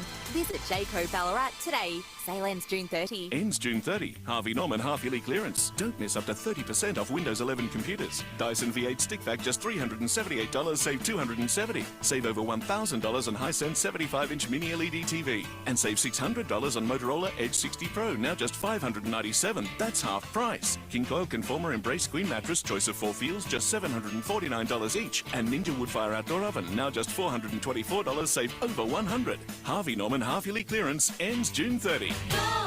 Catering for your crew? Zambrero is here for you. Zambrero offers catering to suit any size event. Pick up in restaurant or ask about delivery. To find out more, head to zambrero.com.au/catering. Zambrero, it's feel good Max. Money's tight, but your safety shouldn't be. Right now, Motorcare is helping you stay on the road for less. Get 15% off your next service. From logbook servicing that protects your warranty to general repairs, your local Motorcare team have you covered. Motorcare even offers professional child restraint fitting and free battery testing. So don't put it off. See the experts and save today. Motorcare Auto Service Centre, 287 Learmonth Road, Wendouree. Terms and conditions apply. Total Tools end of financial year free battery fever is on now. Get free bonus batteries for a limited time only. Mix and match combo kits from your favourite brands, Milwaukee, Makita, DeWalt and Bosch to build the ultimate kit. And get up to 3 free batteries on the spot. Hurry, end of financial year free battery fever is on now. Only at Total Tools. Shop in store or online. T's and C's apply. Total Tools. Every tool, every trade. Audio. It's more powerful than you think. What you hear can take you far from here. It can move you to dance, to run, to tears. It's all in your ears. For advertising with the power to reach 4 times more Australians than ad-supported Spotify, start with commercial radio and audio, where brands are heard. CRA.au. Harvey Norman Ballarat, your local destination for mobile phone and computer accessories. Grab a quality Signet mobile phone magnetic window mount for just $28. Keep safe and hands-free while driving. Head in store now. Harvey Norman Ballarat, corner of Gillies and Howard Streets, Wendouree. Stop till we let you. Now it's back to McDonald's BFNL action. Thanks to our number one ticket holder, D2E Gym. From Delacombe to Wendouree, you're never too far from a D2E. This is 3BA Football. And welcome back to 3BA Footy's Home Ground. Thanks to D2E Gym. From Delacombe to Wendouree, you're never too far from a D2E. Sam Young, Lawrence of the Grand, bringing on the action live this afternoon for North Ballarat versus Sebastopol for One Life Insurance. Our man Brad McGowan joins us in the box, but we're looking for a bit of an injury update, so we go to the best man in the business. We've got Tristan Ashmore down boundary side. Sam Treasure won't be too happy with that. Best man in the business today down boundary side for an update on the benches. Yeah, Elliot Lamb, as confirmed before, boys, will be done for the day. So that looks like a concussion and a nervous wait for Tony Lockyer. Thank you very much. Tristan Ashmore doing fine work in the sunshine this afternoon. Enjoying it after last week's conditions. He had to take a whole week to defrost, I would imagine, after the conditions at the city over last week. They were true winter as finest, where it's beautiful here at Mars. Brad McGowan, we see the signs come out after half-time. North Ballarat, as we sort of said in the prelude into the break before, have brought the effort. They are, of course, one rotation down, one they're better players, and no disrespect to everyone else out there today. Do you see them making any changes to combat that? And alternatively, do you see anything that Sebastopol will do to take advantage of that? Like, naturally, if you had Cassidy and Medwell those times, they'd spend more time inside for that contested footy style, but Lamb's their prime ball movement there. Yeah. What does Sebastopol do to get on top of that? What did North Ballarat do to try to hold fast? Well, we saw Dom Penny go up inside into the midfield in that second half of that quarter once they lost Lamb, and he'd been a player that's been good for them forward. I am worried about North Ballarat having enough key position players, and Penny's not really a key position, but he's been holding down that role for them. So do you keep Penny in there? He did have an influence on the 2 goals they kicked from centre bounce, or does he go back forward, and do they just try and get someone else to do that role? It's just whether North Ballarat, I think, can maintain the effort. Look, Sebastopol are a more talented side. Sebastopol have probably got the wake-up they need. It's just whether they can now get themselves going after a pretty lacklustre first quarter, first half of the game. Can Sebastopol now start to get that big machine wound up, because they are the better side, but North Ballarat have found a way to combat them just with more effort and a better style, I guess, in terms of guarding the corridor, etc. So it'll be interesting to see what Tony Lockie's boys can do this quarter. Well, I'd look at himself here as an option. I reckon generally for the opening 5 minutes of this third term, I'd put him on the ball here as just for 5 minutes, just to remove driving force out of the centre. Because particularly, one thing that we were talking about off air was that when they've lost centre clearance today, North Ballarat have been able to score this afternoon, Roger McGran, and give it a bang for the buck going forward in that caper. Absolutely, and as Brad said before, like inside 50s, North on top, 27-18. So they're certainly getting the ball inside 50, and they're relying on their opportunists to kick their goals. I think they've had all single goal kickers, Arts, York, Penny, and what have you. So, they're making the most of it, North Ballarat. And full credit to Coach Clint Proctor. He's come here with a plan today to play a certain way. We've seen a difference to, as Brad McGowan said earlier, around how they are playing. They're moving the ball faster. They're trying to get through the middle more, and it's working for them to half-time. So I still reckon this game's really in the balance. Even losing Lamb's a big loss given his first half, but I still think North Ballarat are in with a good chance here, and maybe it's an Oscar Stone or a Hutchison or a McInerney that has to step up and do well. So North haven't necessarily gone with any other big names in there. They've just gone with their local boys that are having a good crack at it, and why not? They've been fantastic in there, and Sebastopol with the same for inside as well. So things are as they were in the first half. They've been such a hard team to beat at home this season, North Ballarat. You think about wins over Sunbury, Melton and Darley. Can they get the scalp of Sebastopol here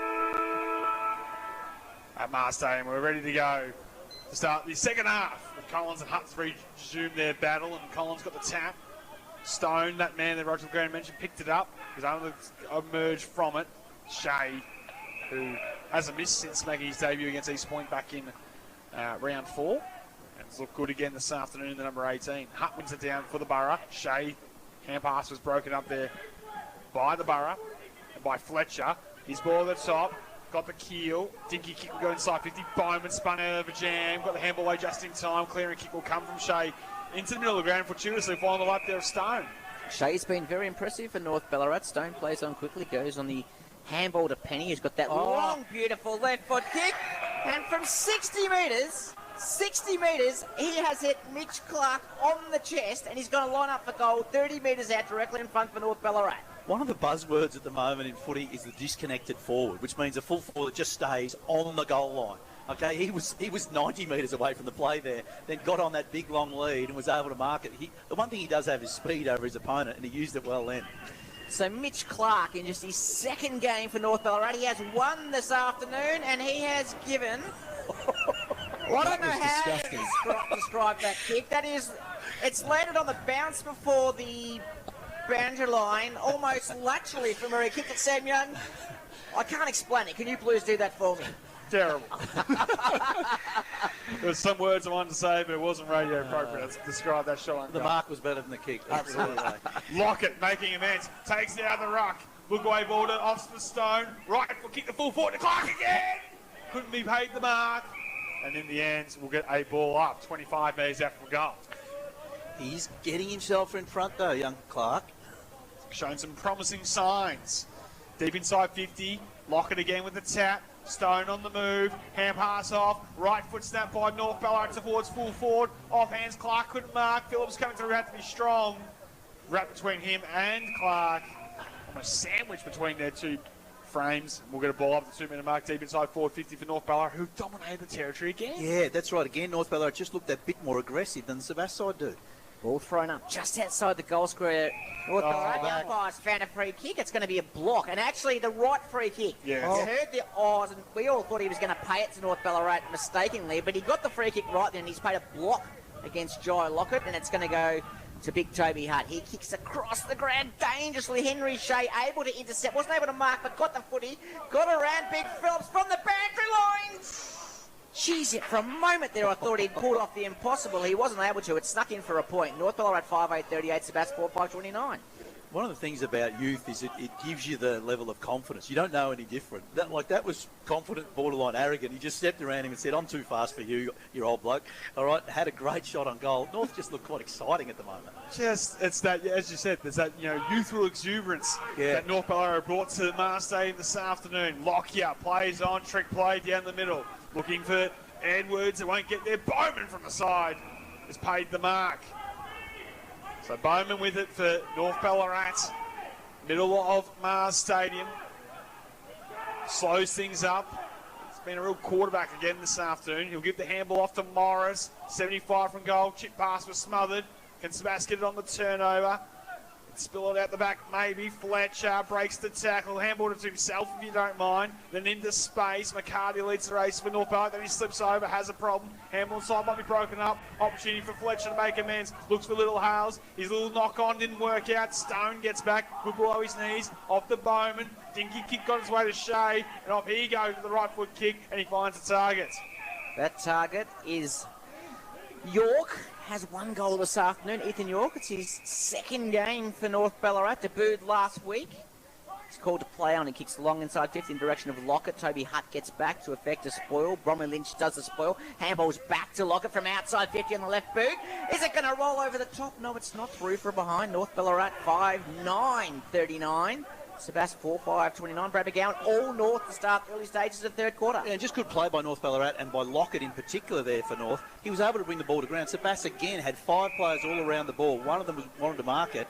Jai Lockett said, no, I'm going to bring it to ground, and then North were able to clean it up. Lockyer short to Buckley, back to Lockyer, short ball. He's holding the broadcast side for Sebastopol, way to Phillips. Wants to give the hands to Hutt. Stationary ball makes it difficult. Now Gardner on the outside. Outside the boot kick was maybe more than just 1 or 2 minds, maybe 3, and Bambury's now gone. He ended up sort of Gaelic football, kicking it forward. Left hand to right foot, that's why it looks so awkward. So Bromley Lynch with it, centre wing on the broadcast side in game 100 for North Ballarat. Bromley Lynch comes inboard, finds Max Faulkner back in the side after a long injury layoff. He comes inboard to Purchase. Purchase almost in the centre of the ground for North Ballarat. Goes back to Faulkner. Keel put him under pressure, but he was up to the task. And Faulkner marks inside that centre circle for North Ballarat. What's he going to do with the footy? He's going to look laterally, comes out in front of us on the wing and turns it over. Well done, Adam Forbes for Sebas. Could have been won a free kick for high, wasn't able to. He's fumbled the ball and picked up by Bowman. He kicks out short and Shea marks outside 50. Shea's been industrious in this term. He plays on, runs the 50, hits the hot spot with the kick. He gets over the back. York was the target. Sebas getting back. Will rush it through for a minor score. 5-10-40 on the Metro scoreboard. That's North Ballarat. Sebas 4-5-29 and under all siege in these opening 6 minutes of the second half. They need to get there. Run and gun going from full back. Buckley goes right down the middle and finds Hutt. Hutt marks right on the defensive 50 line, middle of the ground, and keeps it in the middle by going to Banbury. Wasn't able to mark it. Collins goes in to pick up. Handball missed the target for North Ballarat. Darwin goes in, was knocked off the footy by Edwards. Was he taken high? Was he pushed in the back? Could have been any of those. Umpire says, no, I'm going to ball the ball up. Outside 50 for Sebas. I know North Ballarat have been all over Sebas early on here, but the other side of the coin is North Ballarat have actually wasted a lot of inside 50s. Sebas are going to have a run here at some stage, and I wonder whether North Ballarat rue some of those missed opportunities. Henderson, look away hand pass in the hut direction, which he dragged with that. Umpire says no. Shea doing the tackling. And the umpire circles at the 55-metre mark and says, I will throw it up in the air. 11 points your margin on the Metro scoreboard. Been tight tussle all afternoon. Real arm wrestle. Neither side really able to break it open as Hutt wins it down and high contact coming through. Free kick go the way of Bowman in the way of North Ballarat. And they play on immediately. Runs his full measure for North Ballarat. Right foot kick into centre. We'll find Lockett on the move. He plays on this Jai. Right foot kick inside forward 50. Looking for the leader, Bromley Lynch, and he's got him. Geez, they could have given 50 as well. Why wouldn't you kick the ball near Jai Lockett? He has been fantastic for North Ballarat. Absolutely. Sebastian's don't have a match-up for him. They cannot stop him. He's too strong. His first movement is to push away from his opponent. He gets 2 metres separation. He just goes up and marks it, and he's kicking inside 50. He's been fantastic. Tom Bromley Lynch on a tiny angle. We're right behind this kick in the best seats in the house, thanks to our good friends at D2E Gym. TBL in game 100. Right foot kick on its way. Let the crowd do the work. No! Just the inside of the goalpost. It clips and a minor score. Another missed opportunity on the Metro score. With 5-11-41. Leads 4-5-29. Yeah, I mean, you prefer the ball to be down this end for North Ballarat like they have been, but they do just need to put one of these through, because I'm sure Sebastian's going to find a way through at the other end at some stage. Buckley from the kick out for Sebastopol finds Keel, who plays on. I think he's going to give the 1-2 back to Buckley. He's outside defensive 50. Handballs over to Stewart. Handballs back to Buckley. Misses the target. Penny intercepts for North Ballarat, and he'll go onto that left boot of his inside 50. Lockyer smart enough to get back. The Sebas coach. His team under siege to start the second half. He marks just inside defensive 50. Goes in short and finds Henderson. Not much movement up in front of him. He's going to have to come laterally if they want to move the ball with any conviction. He's in two minds. In the end, he comes up the line, the direction of Banbury. Great mark. Jack Banbury, superstar for Sebastian. He plays on quickly. Right foot kick will go inside 50. Mills breaking for him. Couldn't hold the mark. Ground levels Forbes. He could not gather with the bouncing ball on the North Ballarat defence. Comes away with it. Right foot kick coming there from Ripper. Fisted away by the Sebastopol defence. McNabb got down low, knocked in the Banbury direction, stoppage the results. So Joel Edwards for Sebas has gone to the deep forward. He was out by himself on that occasion. They just couldn't get the ball to him. Josh Morris, his opponent for North Ballarat, is being very aggressive and leaving him when he can. Centre of the ground, neutrally one down by both ruckmen. Coming through there was York, hot hands off to Collins. Dumping right foot kick will go inside 50. Lockett had it fisted away. Picked up by Wilkinson. Clean, will spin it wide to a foot race. Hutchison and O'Shea. O'Shea leads it for Sebas. Sockers at his own advantage, tries to pick it up with a tap, and in the end it's off hands out of bounds. Hutchison did well not to infringe. Of course, the son of Lee, former coach of Sebastopol, actually. Yeah, now assistant coach at North Ballarat. Yeah, they're doing very well at North Ballarat. They just seem to at least half the 50-50 contests at the moment, keeping their more experienced and more highly touted Sebas opponents under wraps. 10 minutes gone in the third quarter, thanks to D2E Gyms. Umpire throws the ball back into play. Looks like it's going to be a repeat stoppage down to Tristan. Any news from the benches at this stage of the third quarter, Tristan? No, benches are fine, but North Ballarat down to 3 rotations as Elliot Lamb out for the game. Will that prove costly? Time will tell. Umpire Snetti throws the ball in the air. Centre wing McNabb does the ruck work straight down to Penny for North Ballarat, kicks inside 50, and Tony Lockyer gets back to take the mark. Took a nice proactive position and took the mark. Short ball find Henderson. Handball off to Buckley in the middle of Mar Stadium. He has a vacant goal square. He pounds it home and pounds it all the way home. What about the jump? They are up and about. They needed something to get him going, Sebas, and it's no surprise it was Lockyer and Buckley off half-back. We've talked about how damaging a player those two are. As you said, Lockyer's proactive positioning got the mark, and then after he marked it, he sort of did a perfect fake where he pretended I'm going to go back behind the mark, turned and looked, had no intention of going back, and got himself a metre or two and was able to play on, find Buckley, and then Buckley, kicked the ball forward. I thought Lockyer was going to get it back, but it was actually Buckley, and he had Edwards leading up at him. Buckley ended up kicking the goal from outside 50. Good footy for Sebas. Just his second goal for the Borough this season. The halfback flanker, Jack Buckley, it was a ripper. Contender for goal of the day as Banbury wins the clearance for Sebas, kicks the ball forward to Mills. His kick goes out sideways. I don't know which direction he was heading at. Lucky the bounce went to his teammate O'Shea, but his kick goes off the side of the boot, and North Ballarat, through the hands of Bowman, will clear up. He kicks in short, finds a teammate in McCartan, comes back to Bowman. What can North do here? Comes short to McCartan. He plays on quickly, clever move. Onto teammate Penny out there, I think it is. Yeah. They just picked their way through them nicely. He's on centre wing. Penny will go laterally back to the captain and Simon McCartan. Comes across Mars Stadium towards the broadcast side where Fletcher McCarthy's by himself. He stops, he props, he goes back over his mark. So slowing things up here in North Ballarat to try to find an avenue to goal. Morris is the drive-by. He looked at him and went, nah, I'm going to kick it. And he's going to turn it over almost. Wilkinson can complete the mark. Arts at ground level, had a partially broken up. Wilkinson's the way ball towards the broadcast side centre wing. Kicked up by McInerney. He dumps towards full forward. Back with courage. Nice mark taken by Phillips in the last line of defence. Because North Ballarat are moving it slow, considered ball movement, picking their way through, that gets it down there, but it does give Sebas time to get numbers back. That's why North are then finding it so hard to score, because Sebas have pretty much the whole team back in defensive half. Phillips comes across to Banbury, goes out in the wing to Fletcher. He's been quiet. He's had a really good season so far. Quieter today. He comes up the line looking for Edwards. Darwin was with him though. Ball spills over the back. Forbes, great little handball back to Edwards. Onto O'Shea from outside 50. Hits the leading target, Manari. I thought it had gone over his head. It's just that ability to stretch the full forward line again, Brad McGowan. Just if it's not Little Hales, if it's not Edwards, they've still got Manari, that third banana, that third, head in the monster to be your deepest forward. And we talked about in the first half that Sebas's entries inside forward 50 were coming from around the centre of the ground. Well, this quarter they've been able to run and carry the ball more and get entries from the edge of 50, hence deeper entries, and they've been able to kick goals. 45-degree angle, about 40 metres out. Ash Manari for his third, and to level the scores here at Mars Stadium and midway through the third term. He'll come in with the right foot kick. And the Borough faithful like it. And we have an 11 ball game here at Mars.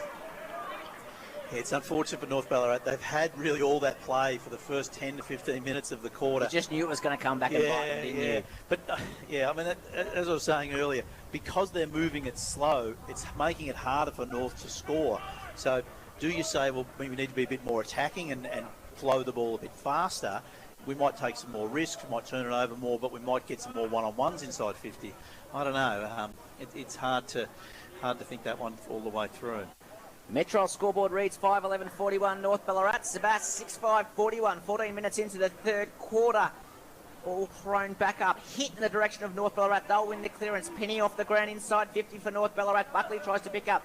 Met by Bromley Lynch for North Ballarat. He goes to ground. Did he dive on? The umpire says no. It'll be a ball up around 45 metres from the North Ballarat goal. So Collins for North Ballarat punching the ball long forward. They weren't able to make the most of it. They shouldn't even have a forward running up towards it or a midfielder running onto it. And he takes it out of the air, there's Collins, and high ball inside 50 for the Roosters. Bounces on his point, Holmes got a bit to do, couldn't gather. Opens the door here for North Ballarat inside 50. They weave their way through traffic. Darwin's kick smothered. It's still alive inside 50. Stewart come across to Henderson, he's look-alike. He retreats off the hand pass. Measured ball, good one out of the Borough defence. Now to look at work on the broadcast side here with a long ball coming from Phillips. In the Edwards direction, he'll be taller. He's not good enough to take the mark. Can he get away from McCarty? He can't. McInerney, right foot kick around the body, sets the task. In the end, the Borough might take a win and a stoppage out of that one. Lock it against O'Shea, ball out broadcast side. So one of the reasons that Collins for North Ballarat has been dominating the ruck lately is because Jack McNabb, who's not necessarily a ruckman for Sebas, has gone in there as the backup ruckman. Collins is on top of him at the moment. Ball comes back into play. Collins won the hit out down to McCartan. Wasn't able to pick up. Penny went in. Was he tackled high? Umpire said no, doesn't matter. Stone has the footy on his right boot, long towards full forward in the direction of Clark. Was he nudged underneath? And umpire says no. Ball taps towards the line. Picked up by Bromley Lynch. Oh! North get the goal they needed. A little dribble along the ground and they've hit the front. North Ballarat 6-11 6'11", 47, Sebastopol 6'5", 41 on the Metro scoreboard. What a goal, right near the goal line. The Sebast players, it looked like it went under one of their arms, basically, with the shot. I think they thought that it was touched, or they were certainly trying to plead that case. But North Ballarat finally get the breakthrough they deserve. And I just wonder how long McNabb's going to be left in the ruck. In fact, he's not. Hutt comes straight back on. That was really evident for about 5 minutes there that North Ballarat were able to get real ascendancy out of the ruck and get the ball forward. Yeah, it's the forward tap, as you said, Brad McGowan from stoppage to clear territory, and then even just to take it out of the air like he did inside 50. Yeah. Didn't necessarily work out fruitfully in results, but definitely sent a message around the intention from that goal face for the Roosters. Back on the way, Hutt wins it down. Bambury on the way through. Right foot kick for Sebastian. A high ball inside 50. Edwards in front. Was he pushed underneath? And umpire says no. Forbes trying to push it forward with the tap. Picked up by Mills in the handball inside the Fletcher. In the Henderson direction. He got the arms free. Retreats with the ball. Right foot kick from the outside of the boot by Sebastian. Goes back inside 50. Backing back with courage. Almost a mark there to Minari. Triple the tackle and gone. Run down tackle from your key forward. That is worth weight in gold.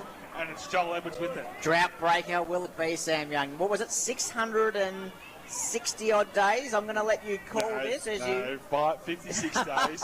Only 56. No, 2 years. Talk about a drought breaker, boys. Lake Wendouree back to 13 points thanks to Go Vita. Ooh, good one to keep an eye on. Absolutely, they'll be up and about across the road. We're going to have a bit of time to talk because Edwards has gone back halfway to the other end of the ground. I don't know if he's Michael Holding coming off that a long run, but I don't know who's more nervous, Sam Young or Joel Edwards. It's been 6 games and a half since he kicked the goal. That's 56 days. Edwards comes in. Welcome back, Joel. Now, I was about to say that whoever is playing, I haven't worked out who the matchup is for North Ballarat, but I think they've done a great job on Edwards this quarter. He hasn't been able to have much of an influence. It's still Morris primarily. Still I think. Morris, yeah. and he's been in plenty of contests, but Edwards just hasn't been able to take possession. But the beauty of a key forward that can do things other than just mark the ball and get in and compete at ground level, great way to get your confidence up is to get a tackle, get a goal from a free kick there, and Sebas now move within a goal. Oh no, even. No, I think that scoreboard's wrong. No, it's right. No, it's even now. It's even now. So you're right, Brad McGowan. So 6-11 to 7-5. Dead level here at Mars Stadium. What a ripper of a game we're seeing as Henry Shea for North Ballarat wins the ball outside of the centre square, taps it over to Palmer. His kick, was it smothered off the boot or was it just a bad kick? It was a bad kick. It's going to be a free kick going the way of Sebast. Veteran coach Tony Locker, who plays on quickly, comes inboard and finds Bambury. He's been prominent this afternoon. He goes across the ground and finds Wilkinson, almost unrecognisable in those short sleeves. We've come to know him as the long sleeve, but he's basking in the winter sunshine here at Mars Stadium as kick outside 50 finds a teammate. Phillips, I think it is. He comes up the line and it'll be a lasso. No, Henderson was able to keep it in and take a bounce. One bounce. Henderson kicks inside 50. Looking for Edwards. The individual brilliance from Henderson to keep it alive. The kick on the outside of the boots to the advantage of the forward. And he got one. Been waiting for 56 days for him to turn the corner. And now he might have 2 in as many minutes. It was fantastic by Felix Henderson on the outside, wasn't he? He's a left footer, so need to use the outside of the foot. Fletcher McCartney's now swapped on to Edwards. McCartney's a good player, but he's a halfback flanker, not a centre half back in terms of size. And Edwards just used the big frame, was able to take that one-handed. Morris is actually off the ground at the moment. Yeah. Bad time to be off the ground. So Edwards, for 2 in as many minutes, a carbon copy of the last one. Right foot kicks on its way. Oh yeah! He's got 2 in a row. Beautifully called, Sam Young, and suddenly that pendulum has swung back in favour of Sebast. So Sebast, they go to 8 goals, 5-53. North 6-11, 47 on the Metro scoreboard. Yeah, they're just too attacking a team, Sebast, to keep them down all day. You knew the run was going to come. Again, the ball movement started with Tony Lockyer. I haven't seen him kick the ball down the line in years. He always bites off a kick through the middle of switch. It starts some really aggressive ball movement by Sebast and ends up with another goal to their big key forward in Joel Edwards. Morris straight back on, boys. So North Ballarat dominated the early stages of this third quarter, and then Sebastopol kicked 4 goals. So it's been one after another for the Borough as the umpire throws the ball up, and the free kick immediately to Penny for North Ballarat. He kicks long inside 50 with that left boot, goes forward. Lockyer gets back to spoil for Sebastopol, comes down on the ground to Benhart. Handballs over to McDonald, clever handball backwards, finds a teammate in Stewart for Sebastopol. His kick is a shocker. Hits Tom Palmer on the chest for North Ballarat just outside 50. So can North snare one here? Great kick from Tom Palmer and finds the leading Lockett just inside 50. Yeah, Sebastopol had great numbers back. Lockett identified that. If he was going to go all the way back to the goal square, he was just going to go back and make it more crowded and be outnumbered. So he did a bit of a tick lead where you push back towards goal, you point sort of behind your back and tell the ball carrier, hey, I'm coming back, I'm coming back. That's what he did. The ball was put out in front of him and he marks it. The last 5 minutes have been all about the key forwards. A couple to Edwards puts Sebastopol in front for only the third time today. And now the big dog at the other end. Jai Lockett will shoot to level the scores. Taking his time. Starts his approach now. He'll kick on 50 on a 45-degree angle. Jai Lockett, that very slow and deliberate approach, comes in, right foot kick, was always off the outside of the boot as soon as he struck it in the end. He's missed all at sundry, no score registered, and some missed opportunities for North Ballarat this term, Brad McGowan. As you said and predicted for one live insurance, could be coming back to haunt them. Yeah, it's unfortunate. It was a long shot, so it was a hard kick, but yep, they're starting to waste some opportunities here. Sebastopol clear out of defensive 50 for Hart. Tap forward came from Bowman towards York. Wasn't able to grab it cleanly. Penny got knocked over, came back to Bowman for North Ballarat. Kick inside 50. Keel intercepts beautifully and plays on. He comes up the wing for Sebastopol, finds a teammate. Beautiful mark overhead by Little Hales. Little Hales will play on. Right foot kick, looking for the lead of Forbes. He'll want it at the back. He'll keep it alive with a former. He'll look inside. He'll put the disco shoes on again. And he'll mesmerise them all. And finally, getting back. North Ballarat's defence sees it out of bounds, but jeez. Well, he did it. Mario Balotelli said, why is it always me? No, it's always Adams Forbes. He did it right in front of the Forbes fan club over there as well, who were going crazy every time he balked. It was exciting. Super exciting. He probably took too long, though, in the end for, but should have just kicked it in. We'll go inside 50 for Sebastopol. Collins against Little Hales. Little Hales will win it down. Handball off there from McCart was good for the Roosters. And North Ballarat looked to access the corridor. Rare fumble from Penny. Slapped it forward. 150 gamer and Hart got across. Spits it wide with the hand pass to Phillips. Can he break the tackle? Didn't take clean possession. Hutt comes back in, handball over the top, and more in hope for Henderson to make something happen. He did. He retreats now, trying to find for Sebastopol McDonald. McDonald will go inside to the captain and Ben Hunt, and the Borough do work it out to Buckley. Right foot kick inside 50, looking for Edwards. He stays down, coming through was Mills. He couldn't take the grab. Ball's still alive. North Ballarat going to be desperate. Bowman good, composed, found his target. High clear, he comes to the Roosters out towards the broadcast side, and Lockett will mark. Arguably the best man on the ground in John Lockett takes the mark for North Ballarat, plays on quickly, gives it to Arts, has one bounce down centre wing in front of the broadcast position, kicks inside 50, looking for York. York leads big Toby Hutt in the race for the ball, and Toby Hutt professionally just taps the ball over the line right beside the behind post here at the North Ballarat end of the ground. We've played 25 minutes in the third quarter. It's the Borough by 8 points. Good result for North Ballarat, really. They looked up and had one player leading back towards goal who was clearly outsized. So both teams probably happy the ball goes out of bounds. Inside 50 for the Roosters, trying to respond. Taken out the air by Lockett. Left foot snap has the bend. But wrong side of the post. He'll go through for another blemish to his afternoon. 6 goals, 12-48 on the Metro scoreboard. The Borough, 8 goals, 5-53, a 5-point margin here thanks to Metro. We played 25 and a half minutes in the third term. Sebastopol will have kicked 4 goals to 1 in this term, Roger LeGrand. The Storm back into the lead. I don't know who's had to work harder down there, the goal umpire or the construction worker having to collect the ball. Yeah, I think North Ballarat just need to make a change. Mitch Clark is doing everything he can down there, but he's just not a key forward, and I reckon the North Ballarat players have lost.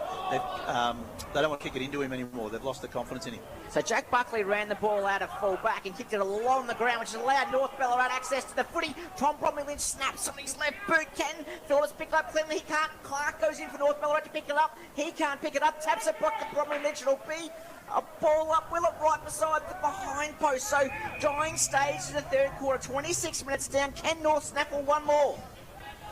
I guess we'll see. I guess the options forward there from there do get thinner though, Brad McGowan. Yeah, there's just not the players. That's right. Like, do they go back to Penny? Do you go Lockett deeper? These are the questions. Penny's been good up around the ball though, and Lockett's been important to centre half forward. Lil Hale's down to do the ruck work, wins it down, and towards the line it goes and out of bounds for another stoppage. I'd try and find a defender that doesn't normally play there. Is there someone you can pinch and put forward?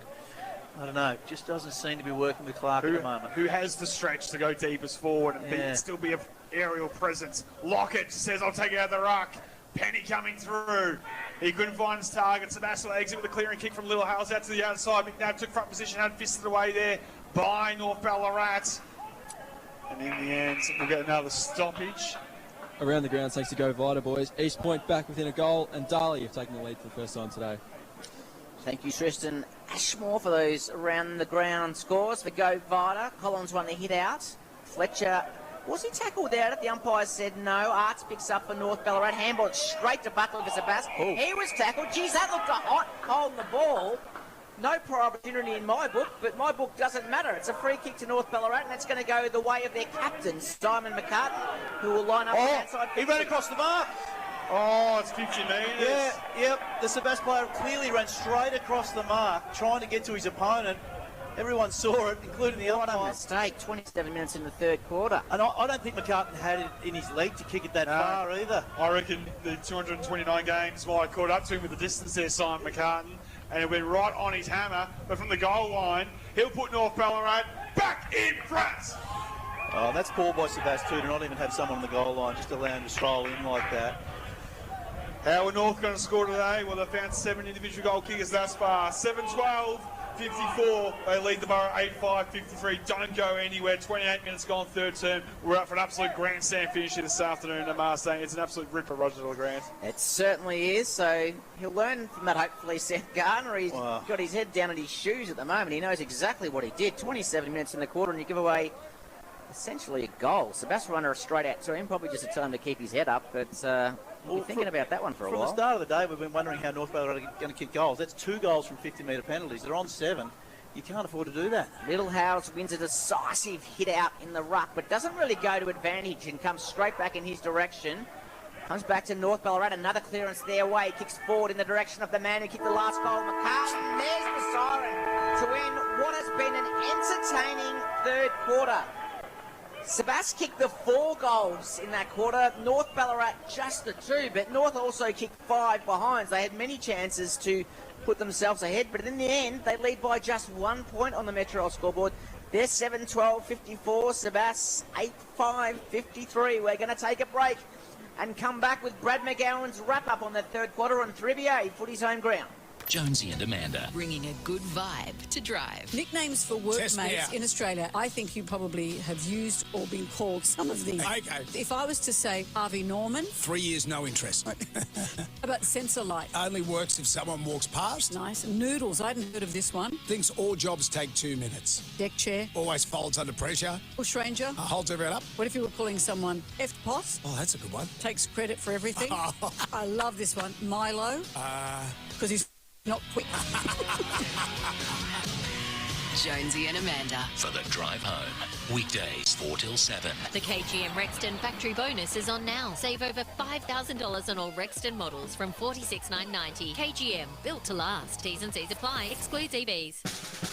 Zambrero make the best burritos in town, and it's hard to pick just one reason why they're the best. It could be the super fresh ingredients, the guacamole made in-house daily, or that their juicy, slow-cooked meat always hits the spot. Or maybe it's just because there's a sauce for every craving that comes your way. Right now, I just want one of their burritos to come my way. Zambrero makes the best burritos in town. Taste one for yourself. Dine in, takeaway, or delivered. Zambrero. Feel good mix. Adulting is hard. No one really teaches you about taxes, budgets, or buying property. Raising kids doesn't come with an... Out of the fence they come. Out in the direction of Hine. Well, he pushed his man in the back, but lawfully said the umpire, and he's up on his bike, running bounces. He's got some toe, and he ran away from Lever with a 3rd bounce, 4th bounce, and now he looked to square the ball.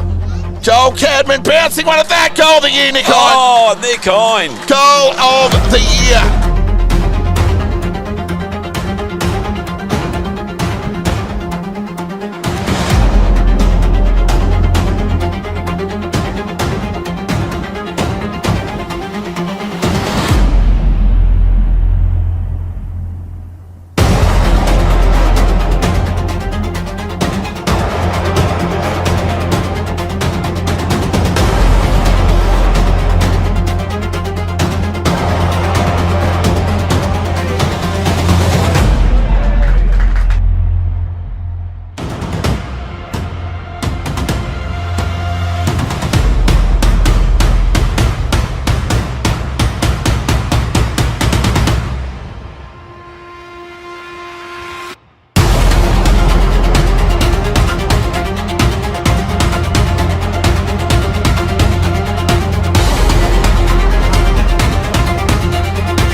Traffic, got it to the advantage of Baker. Now he needs to use the ball well. How about that for a kick? Found Fawcett, the man of the moment. Bereft of options, so he gave it to Bewley, who ran to 51. Will the bounce favour? Yes, it will! Terrific team goal from the Devils.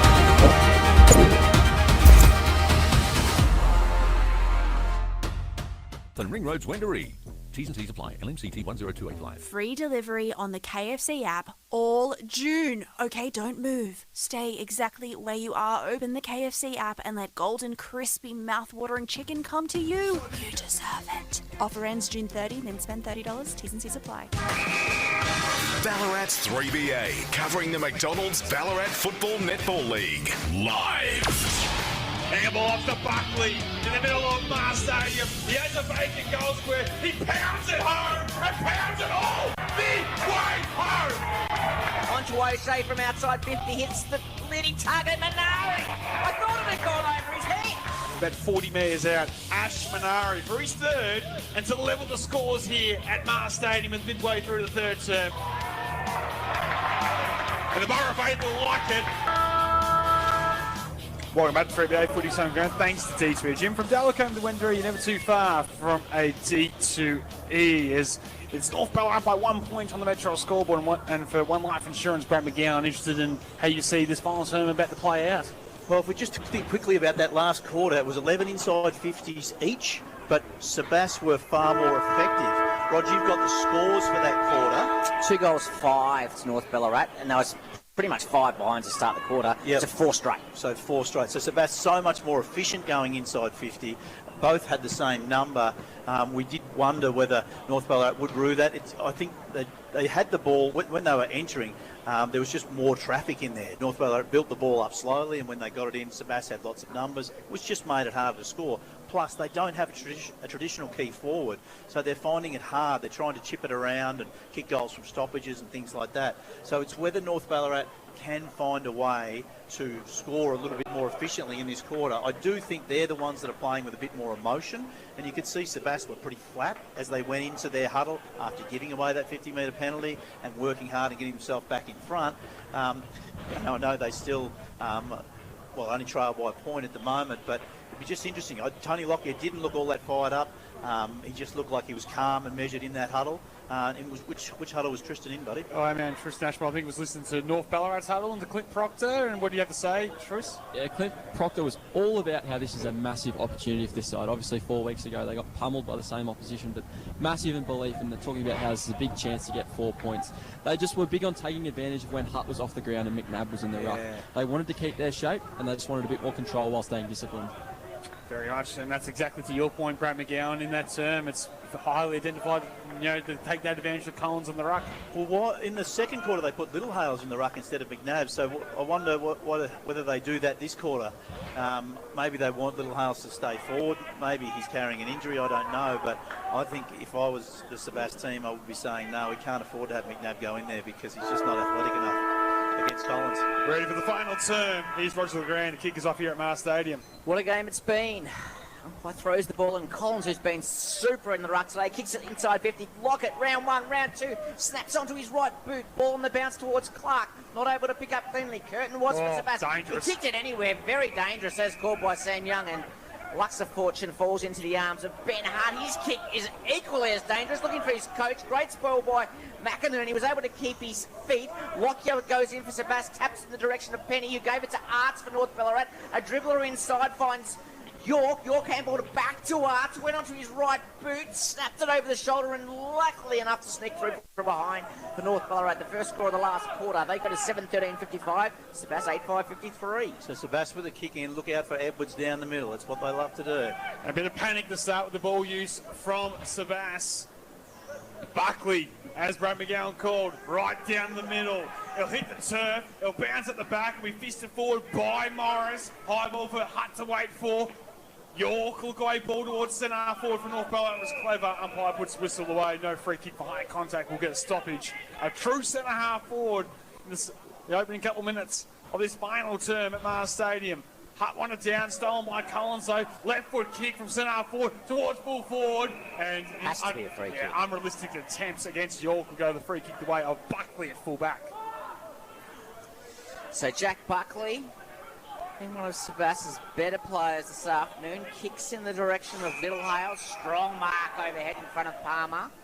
Plays on. Got a teammate by himself out there in O'Shea. He marks on centre wing for Sebas. Comes inboard, finds Henderson right alongside the centre circle. Henderson for Sebas. Kicks inside 50 in the direction of Edwards. Forbes went to ground. Wasn't sure it was by his own doing or by his opponent. Handball came back towards Edwards, wasn't able to pick up. Ball spills out of play. Lucky to get away with that, North Ballarat. Josh Morris against Edwards. As you said, two North Ballarat players went to ground. Sebastian able to pick it up. Edwards just not able to get the ball to his boot. Should have been a shot on goal there for Sebastian. So Burrow slingshot gets it inside forward 50. Collins against Hutt. Collins with the tap. He's been super. A real contender for the Sporting Globe player of the day. And gone in the tackle, holding the ball. Free kick will go the way of Sebas. Outside 50 go the way of Gardner. He's got 60 from goal.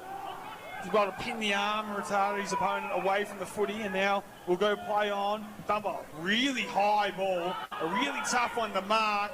Penny, Flew couldn't take it. Quick kick there by Henderson forward. Forbes, dance move, handball back towards the voice of Buckley. And he's caught in a gang tackle inside forward 50 stoppage. The result, North Ballarat's defence holding up in shape in that contest. Good ball security there by Buckley. He realised that there was too many North Ballarat players around and just needed to take it to ground, get another stoppage inside forward 50. Ball thrown up. Almost a set play. Hutt tried to tap it to Banbury, but Banbury overran it, which allowed North back in. Strong tackle, no correct disposal. Umpire called play on. Comes to Forbes, tries to fend him off. Umpire says, that's your prior opportunity, Adam Forbes. Free kick will go the way of North Ballarat and Jackson McInerney. They're young players. They're putting great pressure on all day. Could have been 50 and throw one over the top, but they're going to continue to work. They're not going to be an easy beat, North Ballarat. You're going to have to play well to beat them. So umpire will blow time back on here. It's North Ballarat by 2 points on the Metro scoreboard. Opening minutes here in the final turn. McInerney high ball to centre wing. Lockett couldn't take the mark. Keel down with the hand pass in the Holmes direction for Sebas. Hutchison and McCartan with the tackling. And we'll get a ball of a true centre wing on the broadcast side. Ethan York is the son of Danny York. You might remember him. Brad McGowan played a lot of footy with North and with Redan. Yeah, I played with him for a year. Back on the way here, Little Hales for the tap. Henderson coming through. Tries to break the Lockett tackle, which is easier said than done.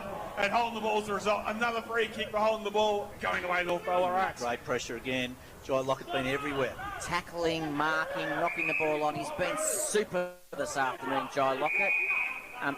Unbelievable game. Trouble is they need to wait for him to get back forward so they've got someone to kick to. So Henry Shea with the footy in hand for North Ballarat finds a teammate in Oscar Stone on centre wing.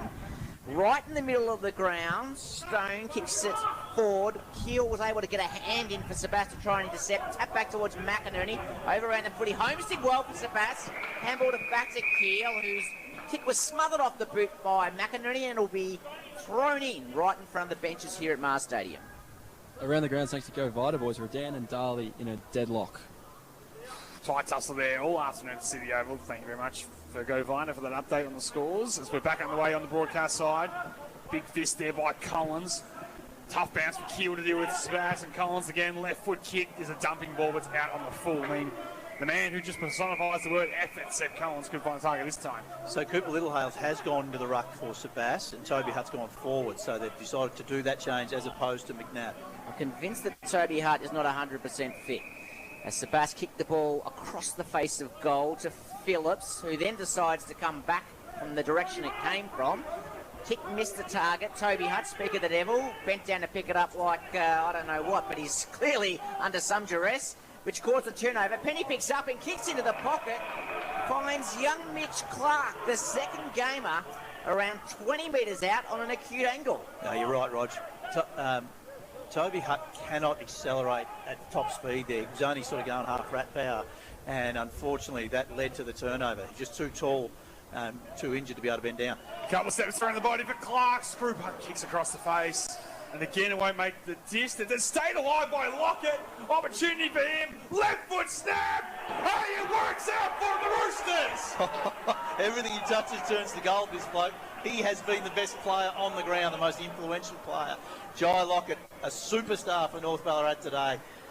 So the kick came across the body there from, of course, Clark. It didn't make the distance. Shea kept it alive. It was Lockett with the left foot snap on the non-preferred, and he splits the idea a little and gets a bit of separation on the score sheet. 8 goals, 13, 61. Thanks to Metro, that's North Ballarat. Sebas, 8-5-53. So, Brad, if you are Tony Lockyer and you're thinking about the season, not today, you're taking Toby Hutt off. Has he come off, Tristan? Because he's not in the ruck, is he? That's Littlehales in the ruck. I think he must have gone off, boys. He's clearly not he's right. on the bench, boys. Ball comes back up in the air in the middle of the ground. Shea's been good in centre clearance today. He handled it back to Bowman for North Ballarat. Kicks out in the wing. The foot race is on between the two youngsters, Palmer and McDonald for Sebas. Palmer was taken high. Umpire called play on his handball, missed a target. In comes the coach, Lockyer. Look at him attack the footy. Wins the footy, gives it back to McDonald. Tackles straight away. That's going to be a ball up on centre wing, right out in the Crescent Road side of the ground. That margin is 8 points in favour of North Ballarat. Sebas need that next goal. So McNabb's gone forward. He's playing for Sebas without Littlehales there. Here you go, the Burrow trying to go through the middle of Mars Stadium.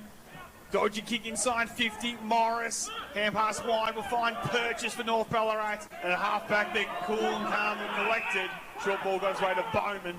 And he'll go with a little hand pass off to Penny. Left foot kick is long down the line.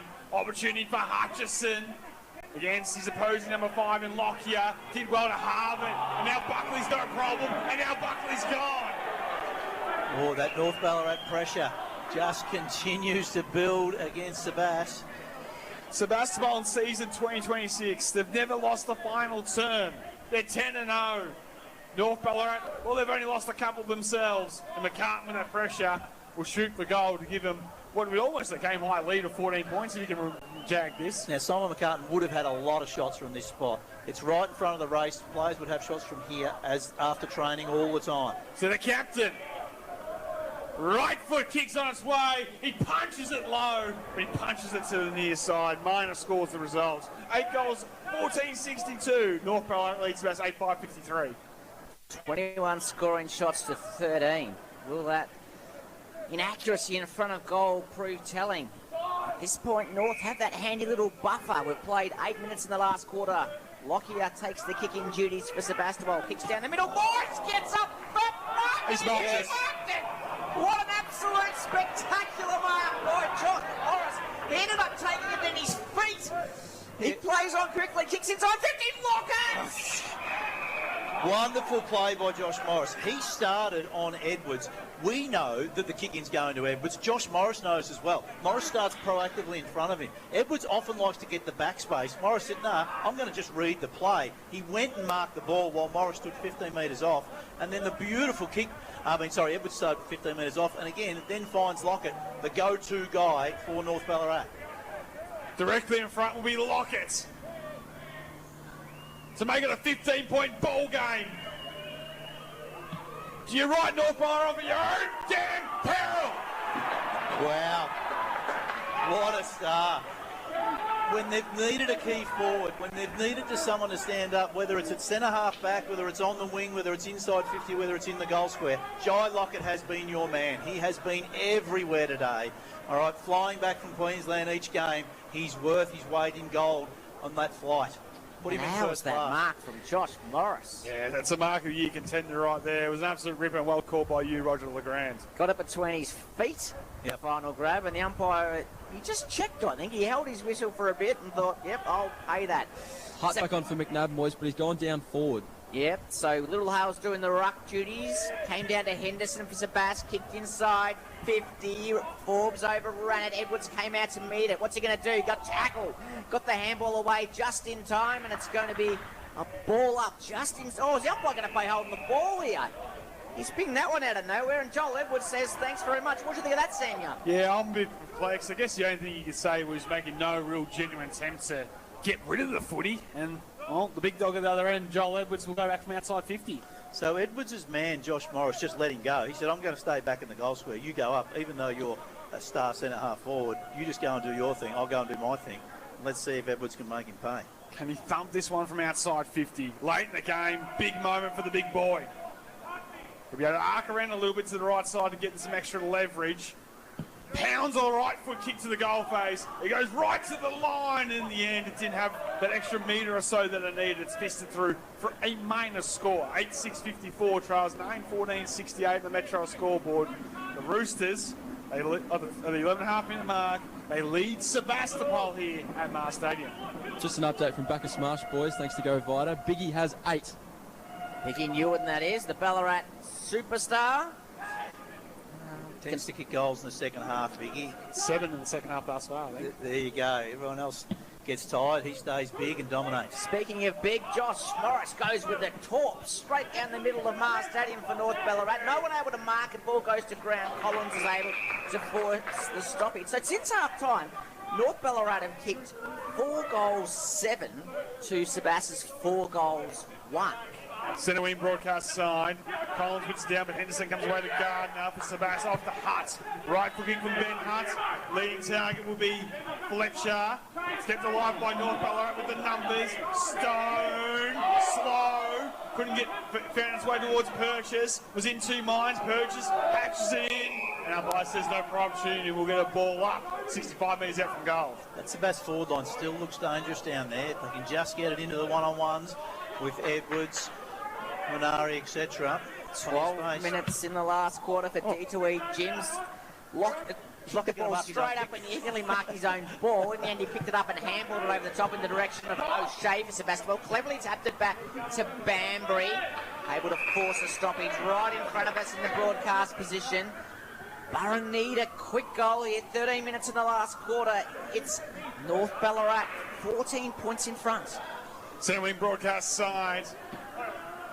Henderson off to O'Shea. Right foot kick for Sebas will go inside 50, but Morris will back with courage to take the mark. He looks to transition across the fence towards the outside. Sits on Hutchison's head, but good enough to take the mark on his chest. The kick was weighted perfectly. Left foot kick inboard.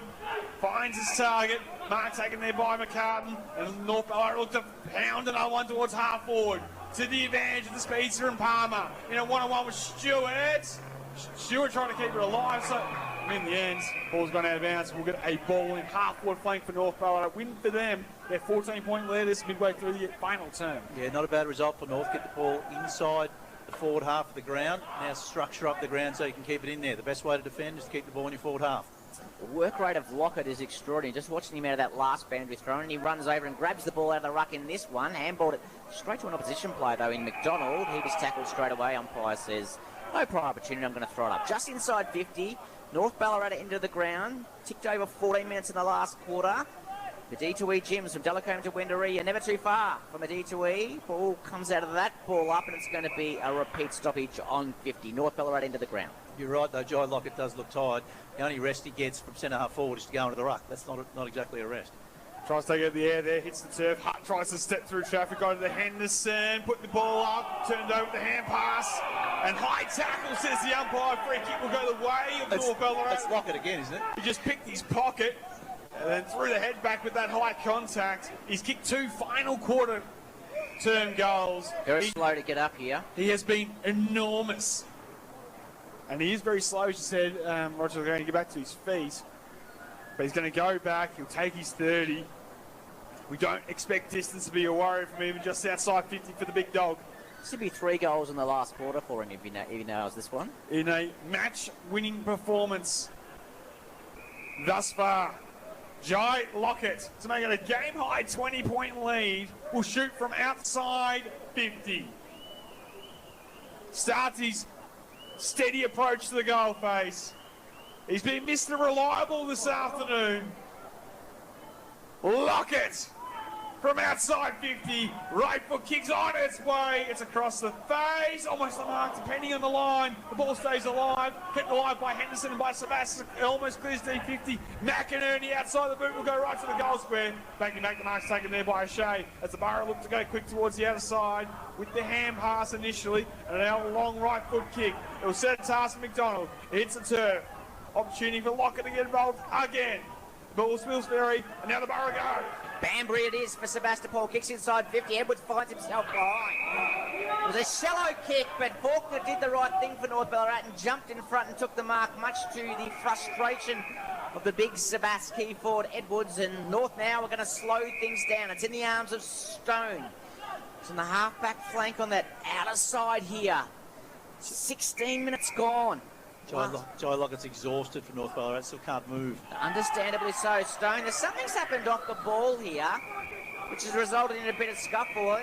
Umpire didn't see it, I think, and Lockyer's involved, Lockett's involved, Palmer's involved, and Phillips is involved. In the end, Sebastian's going to get a free kick, I think, from the lasso, and Hutt's going to take the mark. So, with the handball off to Lockyer. He gave the ball off there to Banbury as they go down the middle looking for Edwards. Oh, not reaching over the top. The marks. Faulkner takes the mark. Yeah, they've kicked over Edwards' head the last 3 times. He's led well. The ball's just gone over his head. Hasn't been his fault. Faulkner will retreat in the fence with the short pass, and North Ballarat will go into slow play. How early is too early to take the sting out of it, Brad McGowan? That's always the question for the coach's box. It's the 17-minute mark of the final term. Well, this is what they've done all game, though. They've tried to just take their time and pick their way out of defence. Bowman kicks up the line and finds Lockett. Geez, I'd love to see his stats. We'll get those during the week for Premier Data. They would be extraordinary. And if you had a GPS on him, it probably would have blown up, such as his work rate this afternoon. Is he going to go to the Stake or Palmer tonight? And yeah, well, that's the million-dollar question. And for the Sporting Globe Player of the Day is Bon Ripper, the first gamer for North Ballarat, takes the mark. First or second game, I'm not sure, but hasn't played many. His kick's a shocker. Luck's a fortune, though. McCartan was able to get in front. Wasn't able to mark it. Handballed it back to Lockett, on to Hutchison. Goes on to his left boot inside 50 in the direction of York. Could have been a free kick to the Sebas defender in front. Didn't get a strong tackle laid by Sebas. Umpire pays. Holding the ball. Free kick going the way of Sebastopol. Defensive 50 line in front of the strong Borough faithful. And we know the Borough will go. High ball down the line, trying to pick the target, but it's only going to find Lockett. Don't kick it near him. It's just his world in this final term. We're just living in it. And he thumps along one inside 50 in the Bromley Lynch direction. Intercept mark's taken there by Sebas. Wilkinson. Can he access the corridor? Can they be brave? Spearing ball towards Henderson. He'll wheel around to the left side. He'll look with the kick, and that's a bit better. It finds a target in Little Hales, middle of Mars Stadium. He wheels, he goes, and he finds Banbury floating inside 50, who takes the mark. And the captain from the Interleague under-23 squad this year has to go back as we approach time on Brad McGowan and shoot truly, you feel. Yeah, he did. He went back, turned his back on the play. I thought he had options, but he has kicked one so far, Yes. from around this spot, but that was on the run. He is a noted goal kicker, but gee, it's an important one for Sebastian. There's still plenty of time. 19 minutes gone. All right, there's still going to be, at least 8 minutes to go, you would have thought. This is for a bit of pulsating action to close. As Banbury comes in with the right foot kick, and he's missed to the outer side. A minor score, 8 goals, 755. Trails 9-14-68 the Metro scoreboard. He might be ruining turning his back there, Brad McGowan, when he had the footy in hand. Morris is acutely aware of the situation of the game and plays on, then stands still. In the end, he kicks out broadcast side. Hutt not able to mark. That's Toby Hutt. Garner was taken high in the resulting ground ball, and he'll take the free kick for Sebastopol. Needs to move it quickly, the Seth Gardner. He's 60 metres out from goal. He needs to get it in there. North rushing their defenders back. In the end, he kicks it long towards Edwards. Morris makes the spoil. Spills over the back to Young Palmer. He's done some nice things today for North. His kick was a hurried one in the direction of York. Fumbled what he probably could have gotten. McDonald went back in. High tackle laid. And it'll be a free kick to North Ballarat. Half back on the Crescent Road side of the ground. Red time, only 20 minutes gone, only the 2 goals kicked in this final term, but they've both been to North Ballarat, importantly. So we're not expecting a long one as Hutchison pounds one to centre wing. Big mark be taken, hits the turf. Buckley will wait down. He'll wheel around to his right side. He'll go with the right foot, kick the centre half forward. It's got to be perfect. McDonald couldn't mark. Coming through was Keel. So was Lockyer for Sebas. It gets out to Henderson on the they've got numbers. Left foot kick towards full forward because they've slipped at the back and there's Edwards. He'll be taken to the line as he was clobbered in the marking contest. He'll kick his third. Sebas will make it a 7-point ball game as the big dog does that nicely. Game on at Hart Stadium. Yeah, so the goal to Sebas happened because North Ballarat had the possession up on the halfback flank. The North Ballarat defenders tried to run on to create an option. They then turned it over. It meant that they were out of position. The Sebas players, to be honest, were just lazy and stayed back on the goal line. So when the Sebas midfield turned it over, they looked up. They had players back on the goal line. They were rewarded for not working hard. But in the end, a goal's a goal. And Sebas right back in it. 9-7-61, Sebas. North 9-14-68. That's Joel Edwards' third goal for the afternoon. Ash Manari also has 3. Joe Lockett leads the goal kickers for North Ballarat with 2. Ball thrown back in the air. Penny not able to grab it cleanly. Shea went in to meet it, wasn't able to do so. Banbury kicked a little grubber sideways. In came Ben Hutt. Tapped it back in the direction of Ben Hutt. Buckley snapped ball off Little Hales. Came forward. Fletcher takes the mark and plays on quickly. Goes towards full forward. Back and back. Scores the cage with the most wonderful mark. With no regard for his own safety. That's mark of the day. Forget his specky. That is the mark of the day. Again, he just owned the backspace. He's working his opponent, Edwards, under the ball all day. And he's got a loose play on the broadcast side. Mark's taken by McInerney. 22 minutes, 22 seconds gone. And he goes with the short ball to Lockett and the hit up. And Joey Lockett slows things up. He could go across. That's what Sebas wanted to invite him to do, to bite one off and to create the turnover. He does the logical thing in this situation and pounds it to half forward. Collins from the back. Could take the mark. Umpires looking to pay the mark off hands to Bromley Lynch. Gets it out to McCartan. Left foot kick to the most dangerous of areas. The fence is going to be good to hold up. North Ballarat happy with a stoppage. That's when they get deep inside forward 50. It's actually not a bad play inside forward 50 for North Ballarat. It's just that bit of a chaos ball along the ground. With Clark deep, he's not necessarily the marking target. He's being outside. So get it to ground, get a stoppage. They can defend this well. 23 minutes gone on the Metro scoreboard. Ball comes out to McCartan. Penny snapping over his shoulder for the winner. It's going to be a tough one for the Golden Boys. Sebastopol's behind Golden Boys. High call and gives the goal. To the naked eye, it looked like it went to the left of the line post. Yeah. I don't know what you fellas thought. Yeah, I definitely thought it went left. But it doesn't matter, and we don't have the score review. It's a goal. Well, he's in a better position than us, I guess, the umpire to make the decision, so let's go with him.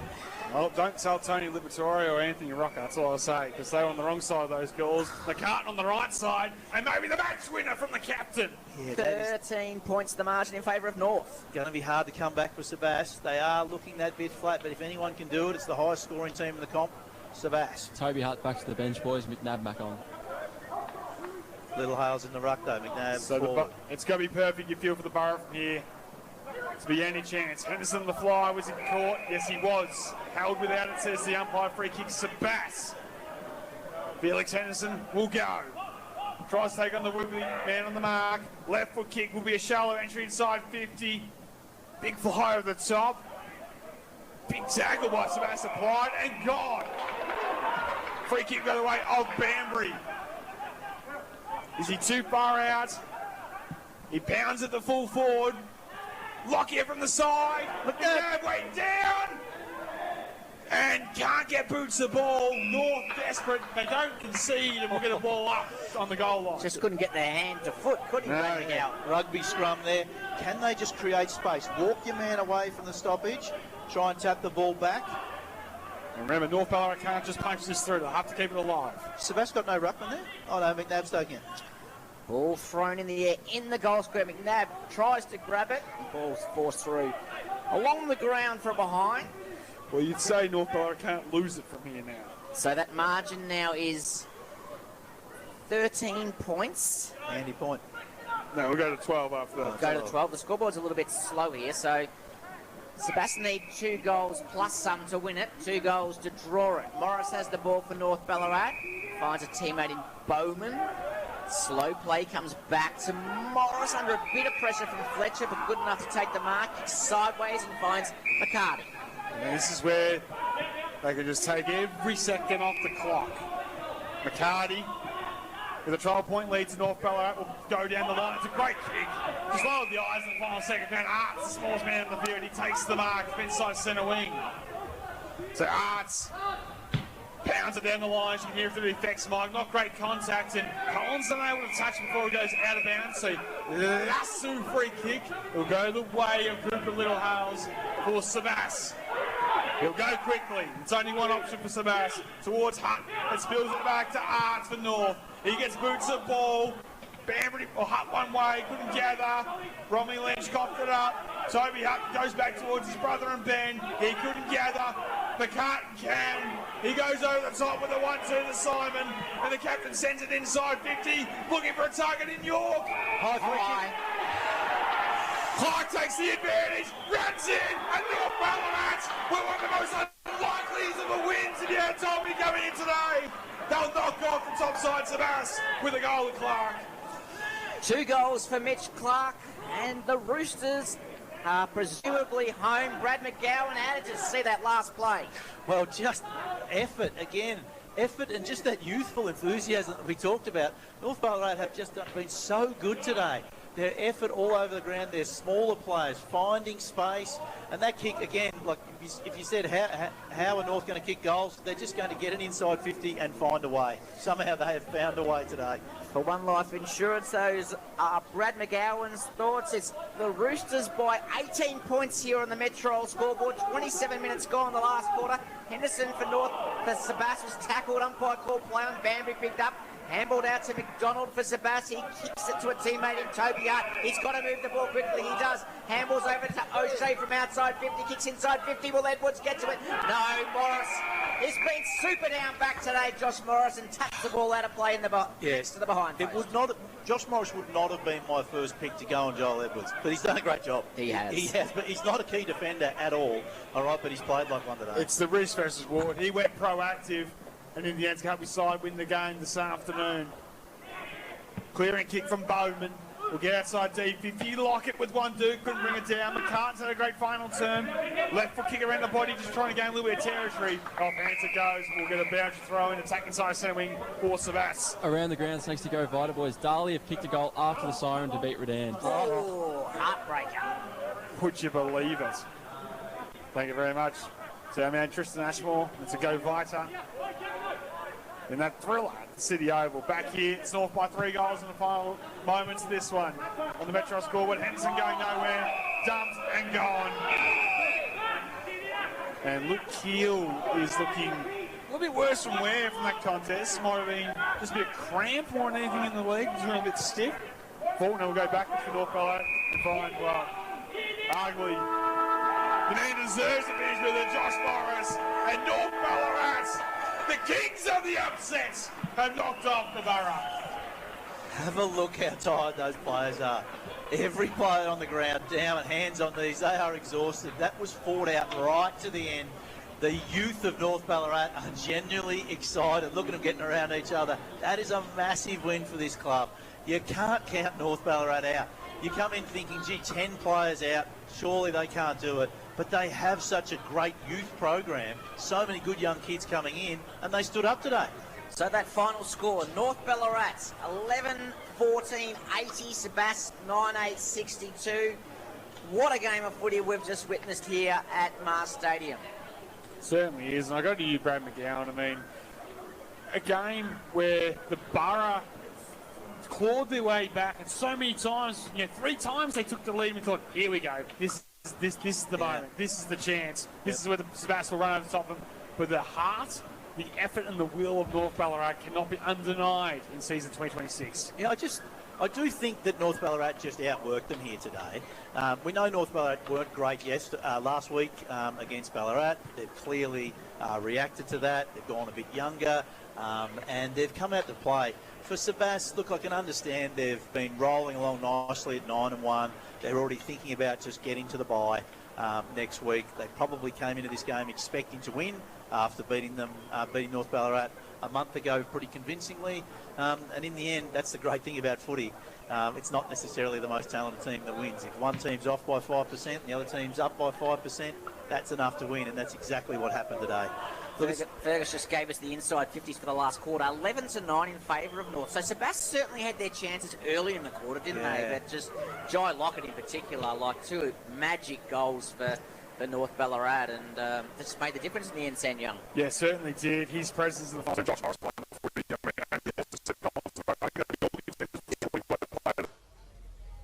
Out of the fence they come. Out in the direction of Hine. Well, he pushed his man in the back, but lawfully said the umpire, and he's up on his bike, running bounces. He's got some toe, and he ran away from Lever with a third bounce.